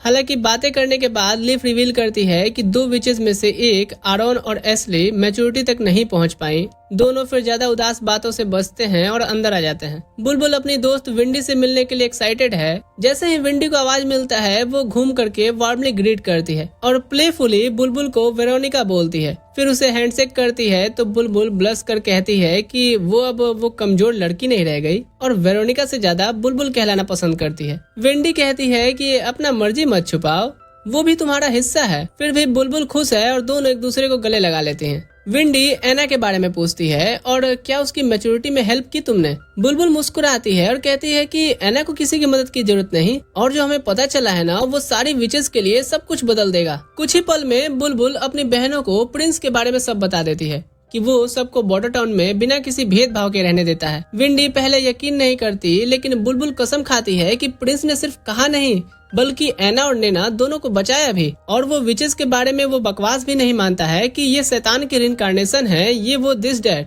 बल्कि कहता है कि उनकी ताकत खुद उनकी अपनी है। बुलबुल याद कराती है कि तुम्हारी सूंघने की एबिलिटी है ना, तो यकीन करो कि प्रिंस सीरियस है। वो उसके प्लान्स भी बता देती है, विचेस की हिफाजत करना और जरूरत पड़ी तो चर्च से भी टक्कर लेना। फिर स्टीम इंजन का ब्लूप्रिंट निकालती है, साबित करती है कि एक कमाल की चीज बनाई जा सकती है इससे, जो होली माउंटेन को कंप्लीट कर सके। ठीक उसी वक्त एक हरे बालों वाली औरत घुस आती है और सबको चुप करने को कहती है। लगती है शायद सबकी गुरु माँ है। बुलबुल फौरन सर झुका करके इज्जत देती है। गुरु माँ बुलबुल को आंख दिखाकर कहती हैं कि क्या वो ये कह रही है कि हम जो होली माउंटेन ढूंढ रहे हैं ऐसा कुछ भी नहीं है।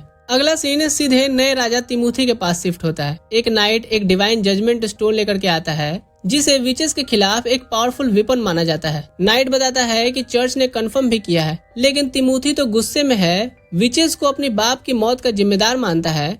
नाइट को ऑर्डर देता है कि विचेस को पकड़ने का काम और तेज करो और कैपिटल में और अच्छी तरह से ढूंढो। वापस बुलबुल के पास आते हैं तो वो एक खंबे में बंध गई है। वही विच सप्रेशन स्टोन उसके गले में है। सोचती है कि यहाँ कैसे पहुंची। फ्लैशबैक में वो हरे बालों वाली गुडुमा तो प्रिंस का विचेस के सांस लेने की बात सुनकर के ही भड़क गई। बकबक करती है कि विचेस को सालों से सताया और मारा गया है। सोचती है कि बुलबुल को प्रिंस ने बहकाया है। मैच्योरिटी का दर्द एक पवित्र परीक्षा है। सिर्फ वो जो झेलता है वही सच्ची ताकत पा सकता है और उसे होली माउंटेन में सुकून मिलता है। बुलबुल हैरान रह जाती है कि इतनी सारी विचेस का दर्द सिर्फ एक परीक्षा के लिए, और जो नहीं झेल पाई क्या वो सिर्फ एक फेल्ड सब्जेक्ट है। ये सोच के उसे और ज्यादा गुस्सा आता है। गुडुमा अब उसे एक आखिरी माफी का मौका देती है कि चलो अब अपनी रहम की भीख मांगो, लेकिन बुलबुल नहीं थमती। कहती है कि सिर्फ वो बहनें साथ आएंगी जो सच में उसकी बातों पर यकीन करती हैं। जाने लगती है तो एक सांप उसका पैर पकड़ लेता है और रिएक्ट करने से पहले ही एक जहरीली इंजेक्शन से वो बेहोश हो गई और जब आंखें खुलती हैं तो खंबे से बंधी हुई है। प्रेजेंट में आमने सामने बुलबुल गुडुमा को याद दिलाती है, तो आप स्टोन ऑफ डिवाइन जजमेंट क्यों यूज कर रही हो जब खुद इसमें आप नहीं मानती। सांप वाली कहती है कि ये सिर्फ जो बात नहीं मानते उनको सजा देने का औजार है। फिर कहती है कि याद नहीं कि विंडी ने तुझे एरिस्टोक्रेट से बचाया था और वो उन नोबेल के साथ रिश्ते सुधारने के लिए अपने ही बहनों को धोखा देने का सोच रही है। बुलबुल कहती है कि ऐसा नहीं है, बल्कि मैं तो सिर्फ चाहती हूँ कि बहनें भूख और मैच्योरिटी के दर्द का डर छोड़ करके आजादी से जिए, और वैसे भी सबको अपना रास्ता चुनने का हक है। बॉर्डर टाउन के बदले हुए हालात की तरफ पॉइंट करती है। स्टीम इंजन ब्लूप्रिंट का एक मिसाल है। सांप वाली बकलोली करती है कि मुझे तो ये समझ ही नहीं आई और आग में फेंक देती है। कहती है कि लोहा भी कभी अपने आप चल सकता है क्या? वो बेवकूफ नहीं। फिर एक गर्म खंजर उसके गले के एकदम पास ला करके कहती है कि ये तेरी आखिरी माफी का मौका है। अगर मानी नहीं तो सीधा दिल में घुसेगा और बाकी सब के लिए एक मिसाल बन जाएगी। मौत सामने होने के बाद भी बुलबुल झुकी नहीं। कहती है कि वो खंजर खाएगी लेकिन सच बोल के रहेगी। तभी विंडी बीच में आ जाती है। कहती है कि कितनी बहनें पहले ही खो दी हैं हमने, एक और अफोर्ड नहीं कर सकते। सांप वाली भड़क के पूछती है कि क्या तू भी इसकी बात मानती है? विंडी कहती है कि वो बॉर्डर टाउन नहीं जाएगी, लेकिन हाँ, बुलबुल के इस बात से वो एग्री करती है कि हर किसी को अपना रास्ता चुनने का हक है। फिर वो पूछती है कि क्या कोई बुलबुल के साथ टाउन जाना चाहता है, लेकिन कोई नहीं बोलता। ये देख के विंडी सजेस्ट करती है कि बुलबुल को फिर अकेले ही जाने दो, उसने कुछ गलत नहीं किया जो हम इसे मारे। बाकी सब भी गुडुमा से कहती हैं कि उसे छोड़ दो, लेकिन गुडुमा तो बिल्कुल सेठिया जाती है कि नहीं, इसे अब नहीं जाने दे सकती, क्योंकि वो हमारी जगह चर्च को बता सकती है।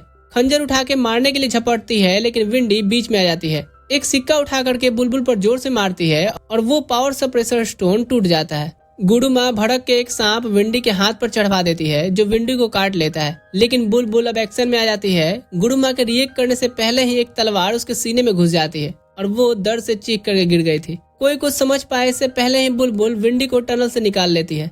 इधर विंडी ठीक नहीं लगती। सांप का जहर उसके हाथों में फैलने लगता है और फैलने से रोकने के लिए बुलबुल ने तुरंत अपना खंजर उठाया और विंडी के हाथ ही काट दिए। फिर वो उसका हाथ साथ लेकर के रखती है इस उम्मीद में कि नैना इसे जल्दी ठीक कर देगी। अब काफी वक्त से वो चल रहे होते हैं।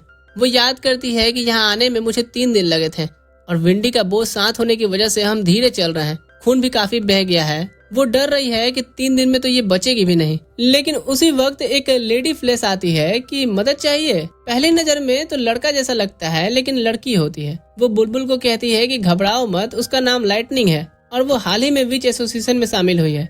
बुलबुल सावधान होकर पूछती है कि क्या गुडुमा ने उसे भेजा है। लाइटनिंग मुस्कुराती है कि कोई अजीब बात नहीं है कि तुमने मुझे पहचाना नहीं। दरअसल उसकी पूंछ में आग लगी रहती है तो वो हमेशा घूमती रहती है। साफ कहती है कि वो इसलिए आई है क्योंकि उसे उसकी वो लाइन बहुत पसंद आई कि सबको अपनी मर्जी से जीने का हक है, तो उसने भी अपना रास्ता चुन लिया। तुम्हारे साथ ही रहना अब। वो मशीनरी और डायनामाइट के बारे में भी बहुत एक्साइटेड लगती है। दिल से कोई एक्सप्लोरर लग रही थी। बुलबुल पूछती है कि इतनी एडवेंचरस होने के बाद तुमने एसोसिएशन क्यों ज्वाइन किया। लाइटनिंग कहती है कि होली माउंटेन ढूंढना भी तो एक एडवेंचर ही तो है, लेकिन जब मैंने ज्वाइन किया तो बस वहाँ किताबें हैं और गुडुमा हमेशा उन्हीं में डूबी रहती हैं। बुलबुल पूछती है कि क्या वो फाइटर है, तो वो हाँ करती है और कहती है कि मैं उड़ भी सकती हूँ, लेकिन सर पर इतना बोझ लेकर के इतनी भी नहीं उड़ पाती। कोशिश करती है जिससे धीरे धीरे उड़ पा रही थी। फिर बुलबुल से पूछती है कि क्या विंडी को काफी अरसे से जानती हो, क्योंकि इसने बेस कैंप में तो तुम्हें वेरोनिका कहा था। बुलबुल कंफर्म करती है कि दोनों का बहुत पुराना साथ है। बताती है कि एसोसिएशन में आने से पहले लोगों ने उसे पपेट की तरह ट्रीट किया और विंडी ने उसे जीने का रास्ता दिखाया था। दरअसल सिल्वर सिटी में 13 साल की उम्र तक उसके पास परिवार था, लेकिन एक आम लोगों के अपराइजिंग में माँ बाप गायब हो गए। तब उसके चचा ने उसे और भाई हाइड को गोद ले लिया। उसी साल उसकी विचेस ताकतें भी जाहिर हुई और चचा ने फौरन पता लगा लिया और दोनों भाई बहनों को अलग कर दिया। उसे बंद करके ट्रेनिंग शुरू करवाई। हाइड को हर्ट करने की धमकी दी अगर मैं अपनी ताकत उनके गंदे कामों में यूज नहीं करी तो। और ऐसे मैं एक असैसिन बन गई। जहर देना, बुली करना, हर बुरा काम किया। गिल फैमिली से अमीर होती गई और उसके हाथ और ज्यादा खून से भीगने लगे। बदकिस्मती ये थी कि उसकी ताकतें इस काम के लिए बिल्कुल परफेक्ट थी। और जब आखिरकार मैं हाइडे से मिली तो पता है उसने क्या कहा कि काश मेरी कोई विच बहन ना होती। वो अंदर से टूट गई थी उसकी इस बात से। साथ ही में इसी वक्त मैच्योरिटी भी आई थी। मैंने वो भी दर्द झेला और सरवाइव की। ताकतें और बढ़ गई, इतनी कि कैद कोठरी मुझे रोक नहीं सकती थी। मैं वो भी तोड़ के निकली और चचा को मार करके बिना किसी मंजिल के फिर निकल पड़ी। तभी मुझे विंडी मिली, एक ठंडी दुनिया में एक स्पार्क जैसी उम्मीद। विंडी मुझे एसोसिएशन में ले गई जहाँ दूसरी विचेस को देखा और गुडुमा काड़ा ने सबको सुकून दिया। प्रेजेंट में लाइटनिंग कहती है कि हाँ, पर अब वो गुडुमा नहीं रह गई। यकीन नहीं कर पा रही है कि कोई प्रिंस विचेस की सच में परवाह कर सकता है। इधर बॉर्डर टाउन में हम रोलैंड और एना को देखते हैं। प्रिंस रुक रुक करके छींक मार रहा है, सोचता है कि कौन उसे इतना याद कर रहा है। तभी शोर सुनता है, जहाँ साइड दीजिएगा। वो मुड़ के देखते हैं कि बुलबुल और बाकी दो सवारी उतरते हुए लैंड कर रहे हैं। एना फौरन फॉर्म में आ जाती है कि मैं निपटती हूँ इनसे, लेकिन बुलबुल चिल्ला के प्रिंस से कहती है कि नैना को जल्दी बुलाओ। जब नैना विंडी के जख्मों की देखभाल कर रही होती है, प्रिंस सोचता है कि विच एसोसिएशन में ऐसा क्या हुआ होगा कि बुलबुल सिर्फ 3 विचेस के साथ ही आई है। कहीं डीमंस का हमला तो नहीं हुआ और सिर्फ 3 ही बच गयी। शुक्र है कि नैना है विंडी का हाथ वापस लगाने के लिए। तभी अचानक लाइटनिंग इन्फर्मरी से बाहर आती है। प्रिंस फौरन पूछता है कि क्या उसे भी चोट लगी है। लाइटनिंग एश्योर करती है कि नहीं मैं ठीक हूँ। वैसे बुलबुल सही कह रही थी कि प्रिंस सच में विचेस की परवाह करता है। पहले यकीन नहीं आया था, बिल्कुल बाकी एसोसिएशन मेंबर्स की तरह। फिर मजाक में कहती है कि वो क्या है ना, दुनिया में इतने अजीब लोग हैं तो उसमें से एक तुम्हारे जैसा कोई होने में हैरानी तो होगी ही। रोलैंड उसकी ये बात सुन करके आंखें घुमा लेता है, पर असली बात पर आते हुए वो रियलाइज करता है तो एसोसिएशन पर अटैक नहीं हुआ था।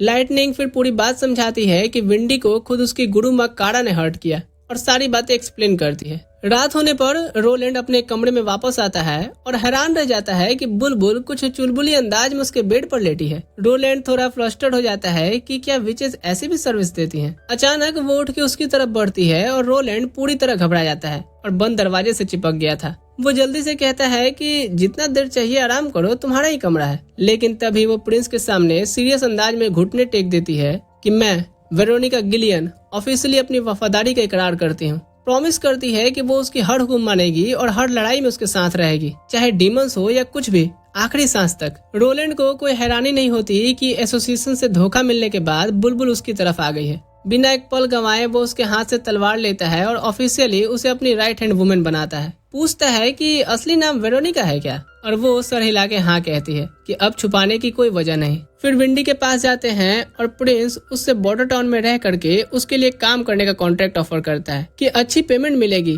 और साथ ही एक तरीका भी बताता है जिससे विचेस मैच्योरिटी का दर्द बिल्कुल फील किए बिना गुजर सकती हैं। ये खबर विंडी को बिल्कुल हिला देती है।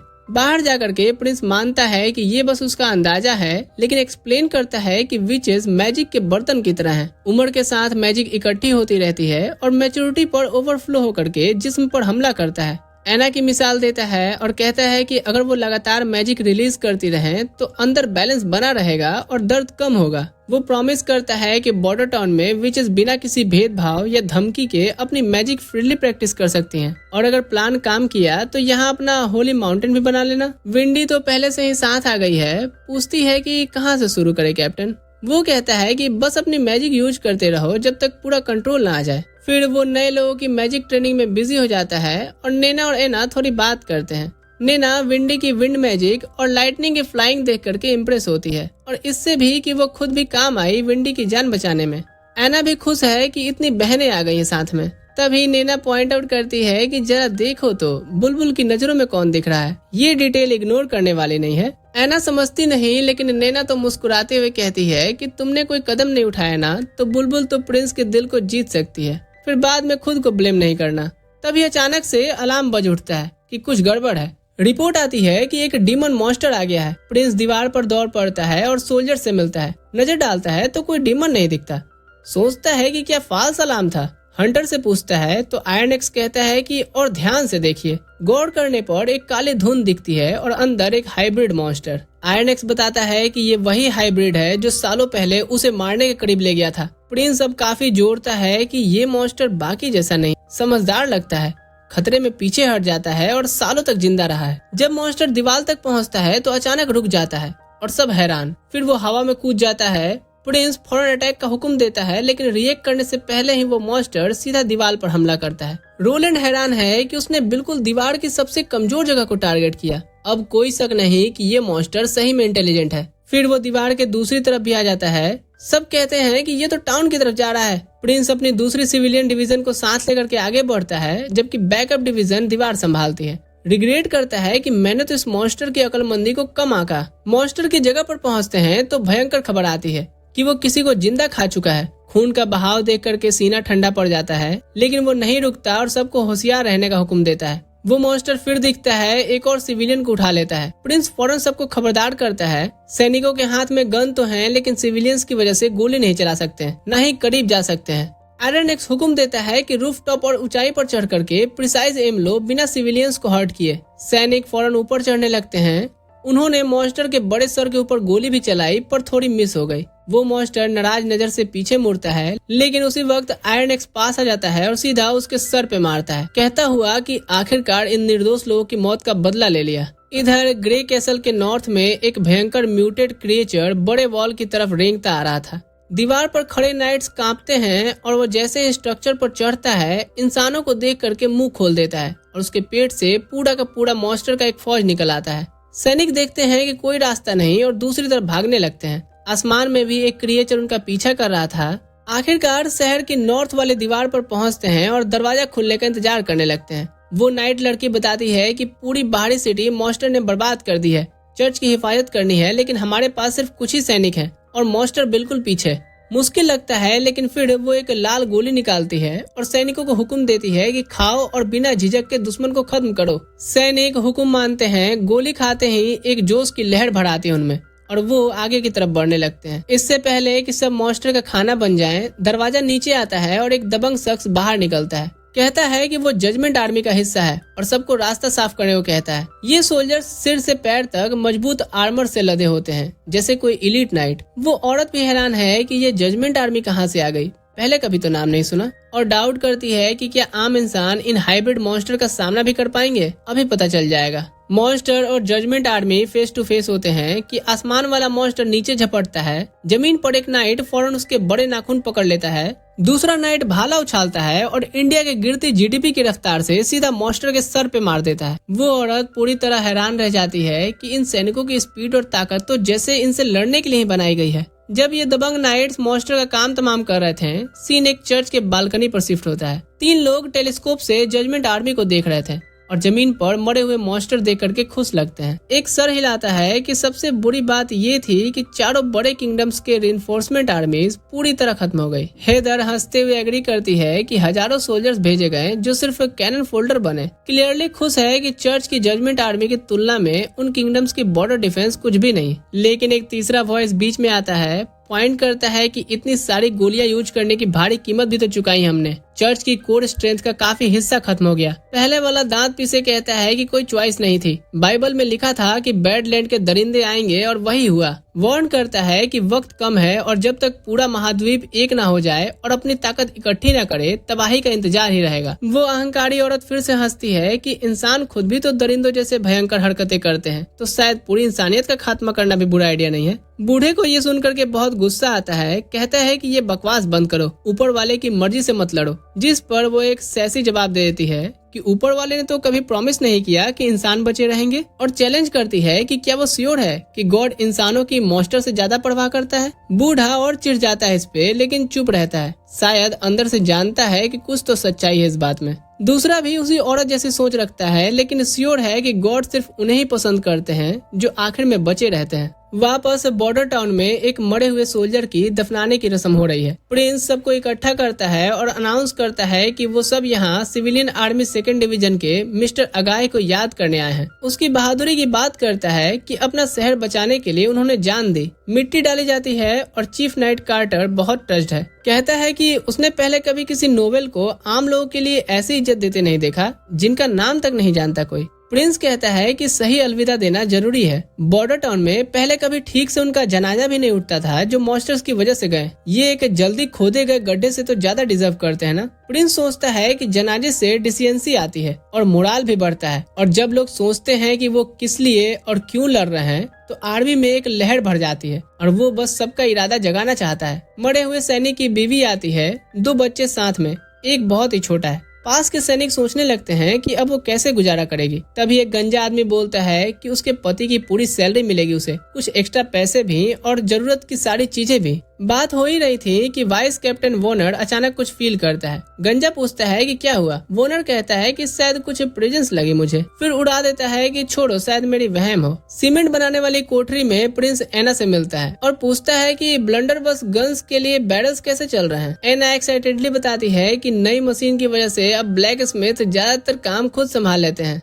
वहीं लाइटनिंग तो हमेशा की तरह कुदक कुदक के सब कुछ देख करके सुपर एक्साइटेड होती है। बेचारे लोहार को इतने सवालों में डुबा के रखा है कि मुश्किल से वो हाथ चला पा रहा है। और रोलिन यहाँ सोचता है कि तब से मैं सोचूं कि कहाँ थी ये। फिर एना को एक नई प्रोजेक्ट दिखाता है, एक 12 पाउंड गन का रफ स्केच, बेसिकली एक बड़ी तोप छोटी नैना के लिए। फिर टेक्निकल डिटेल्स में जाता है कि ये कैसे काम करता है, लेकिन सब एना के सर के ऊपर से निकल गया था। फिर उसे कहता है कि जमीन में वो 2 गड्ढे हैं ना, उन पे मोल्ड डालो कैनन बॉल्स के लिए। और एना फौरन काम शुरू कर देती है और पिघला हुआ मेटल उछलती है। प्रिंस वार्न करता है कि तेज लावा की रोशनी में मत देखो। वो फौरन आंखें बंद करती है जिससे रोलैंड का चेहरा लाल हो जाता है। वो उसके चेहरे का पसीना पोंछने बढ़ता है। बताओ यार, इतनी ठंडी में ये लोग पसीना बहा रहे हैं। खैर, नाइट साफ देख सकता है कि ये बस एक प्रिंस का पसीना पोंछना नहीं है। और जब रोलैंड का चेहरा लाल हो जाता है तो फिर तो और भी जग जाहिर हो गया था। एना भी उतनी ही शर्मा रही थी।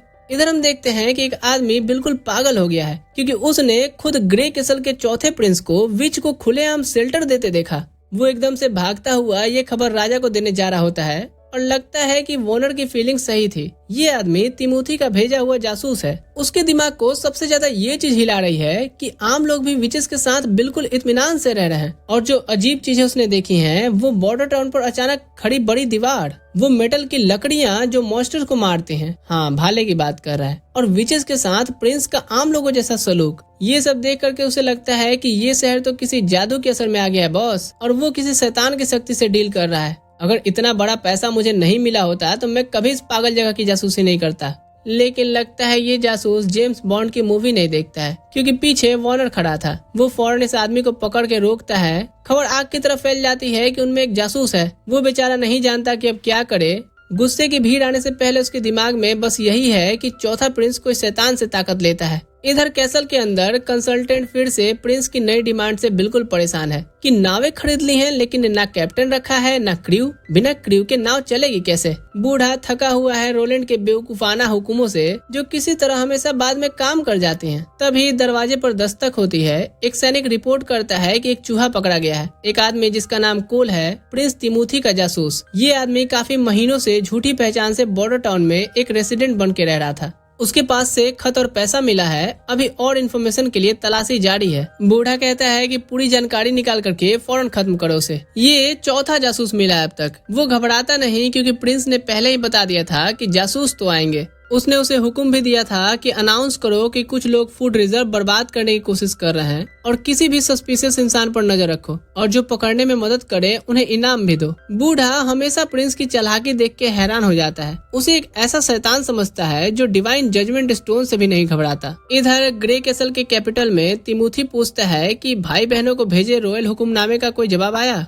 एक आदमी रिपोर्ट करता है कि चौथा प्रिंस रोलैंड एक जवाब भेजा है कि जब डीमन वाले महीने खत्म हो जाएंगे और मेरे लोग सेफ होंगे तब वापस आऊंगा। रिपोर्टर पॉइंट करता है कि रोलैंड ने आपको अभी भी प्रिंस एड्रेस किया है, राजा नहीं। तिमोथी रोलैंड को बेवकूफ समझता है और उसे जमीन और आराम की जिंदगी ऑफर करना चाहता था और डिसमिस करता है उसको। फिर पूछता है कि तीसरी और पांचवी प्रिंसेस ने कोई जवाब दिया। चेला बताता है कि तीसरी प्रिंसेस अपने बटलर और 2 नौकरों के साथ शहर से गायब हो गई है। तिमोथी सर पे हाथ मार लेता है, चाहता था कि कोई आम इंसान उसकी बहन पे हाथ न मारे, और वो अपने बटलर के साथ ही भाग गई। फिर गार्सिया के बारे में पूछता है। वही जबरदस्त पायरेट काउंसिल मेंबर कुछ कहने वाला था कि तिमोथी ने ऑर्डर दे दिया कि उसका वाटर पोर्ट पर कब्जा करो और उसे जबरदस्ती कैपिटल ले आओ। ठीक उसी वक्त एक नाइट हकबकाता हुआ आता है और रिपोर्ट करता है कि गार्सिया विंबलडन ने दक्षिण के बॉर्डर पर ड्यूक जोसेफ का किला हराया है और हॉक सिटी पर पूरा कब्जा कर लिया। ये खबर तिमोथी को डरा देती है और वो और डूब जाता है जब सुनता है कि उसने खुद को क्लियर वाटर की रानी घोषित कर दिया, जिससे अब तो ग्रे कैसल का पूरा दक्षिण का हिस्सा अलग ही हो गया। अगले सीन में हम शहर के दक्षिण में नदी के पास देखते हैं। दोनों टॉप के बंदे अभी भी लाए तोप को खोल रहे होते हैं। ये दोनों थके हुए अपने बॉस से शिकायत कर रहे हैं कि ये चीज बहुत भारी है। चीफ नाइट पूछता है कि वो इस मॉन्स्टर से चीज की हिफाजत क्यों कर रहे हैं जब इसे 1 इंच भी नहीं हिला सकते, कोई चुरा तो सकता नहीं। प्रिंस कहता है कि कोई चीज नहीं, ये खून पसीने और लोहे की मेहनत से बना एक मास्टरपीस है। हैरान है कि बाकी लोगों को इसका कमाल क्यों नहीं दिखता। आगे लाइटनिंग बैरल की साफ सफाई करने की तैयारी में होती है और रोलैंड मंजूरी दे देता है, पर नाइट हैरान होकर के पूछता है कि लाइटनिंग ने अभी लेबर कॉन्ट्रैक्ट को क्यों नहीं साइन किया है, जिस पर प्रिंस कहता है कि उसने खुद कहा है कि वो ऐसे काम करने के लिए मुशैरा नहीं चाहती। जब तक मैं इंटरेस्टिंग चीजें बनाता रहूंगा वो खुशी खुशी काम करेगी, सिर्फ खाना और कपड़े चाहिए इसे, और ऐसा बेवकूफ मजदूर कोई कैसे छोड़ सकता है। लाइटनिंग बैरल साफ करके रिपोर्ट देती है कि अंदर कुछ नहीं है और उसके अगले ऑर्डर का इंतजार कर रही है। रोलैंड सैनिकों को याद दिलाता है कि पहला कदम है चेक करो कि बैरल के अंदर कुछ अटका तो नहीं है, फिर गन पाउडर डालो और कैनन बॉल ऊपर रख दो, फिर मजबूती से पुश करो ताकि हवा न रहे और तब फ्यूज लगाओ।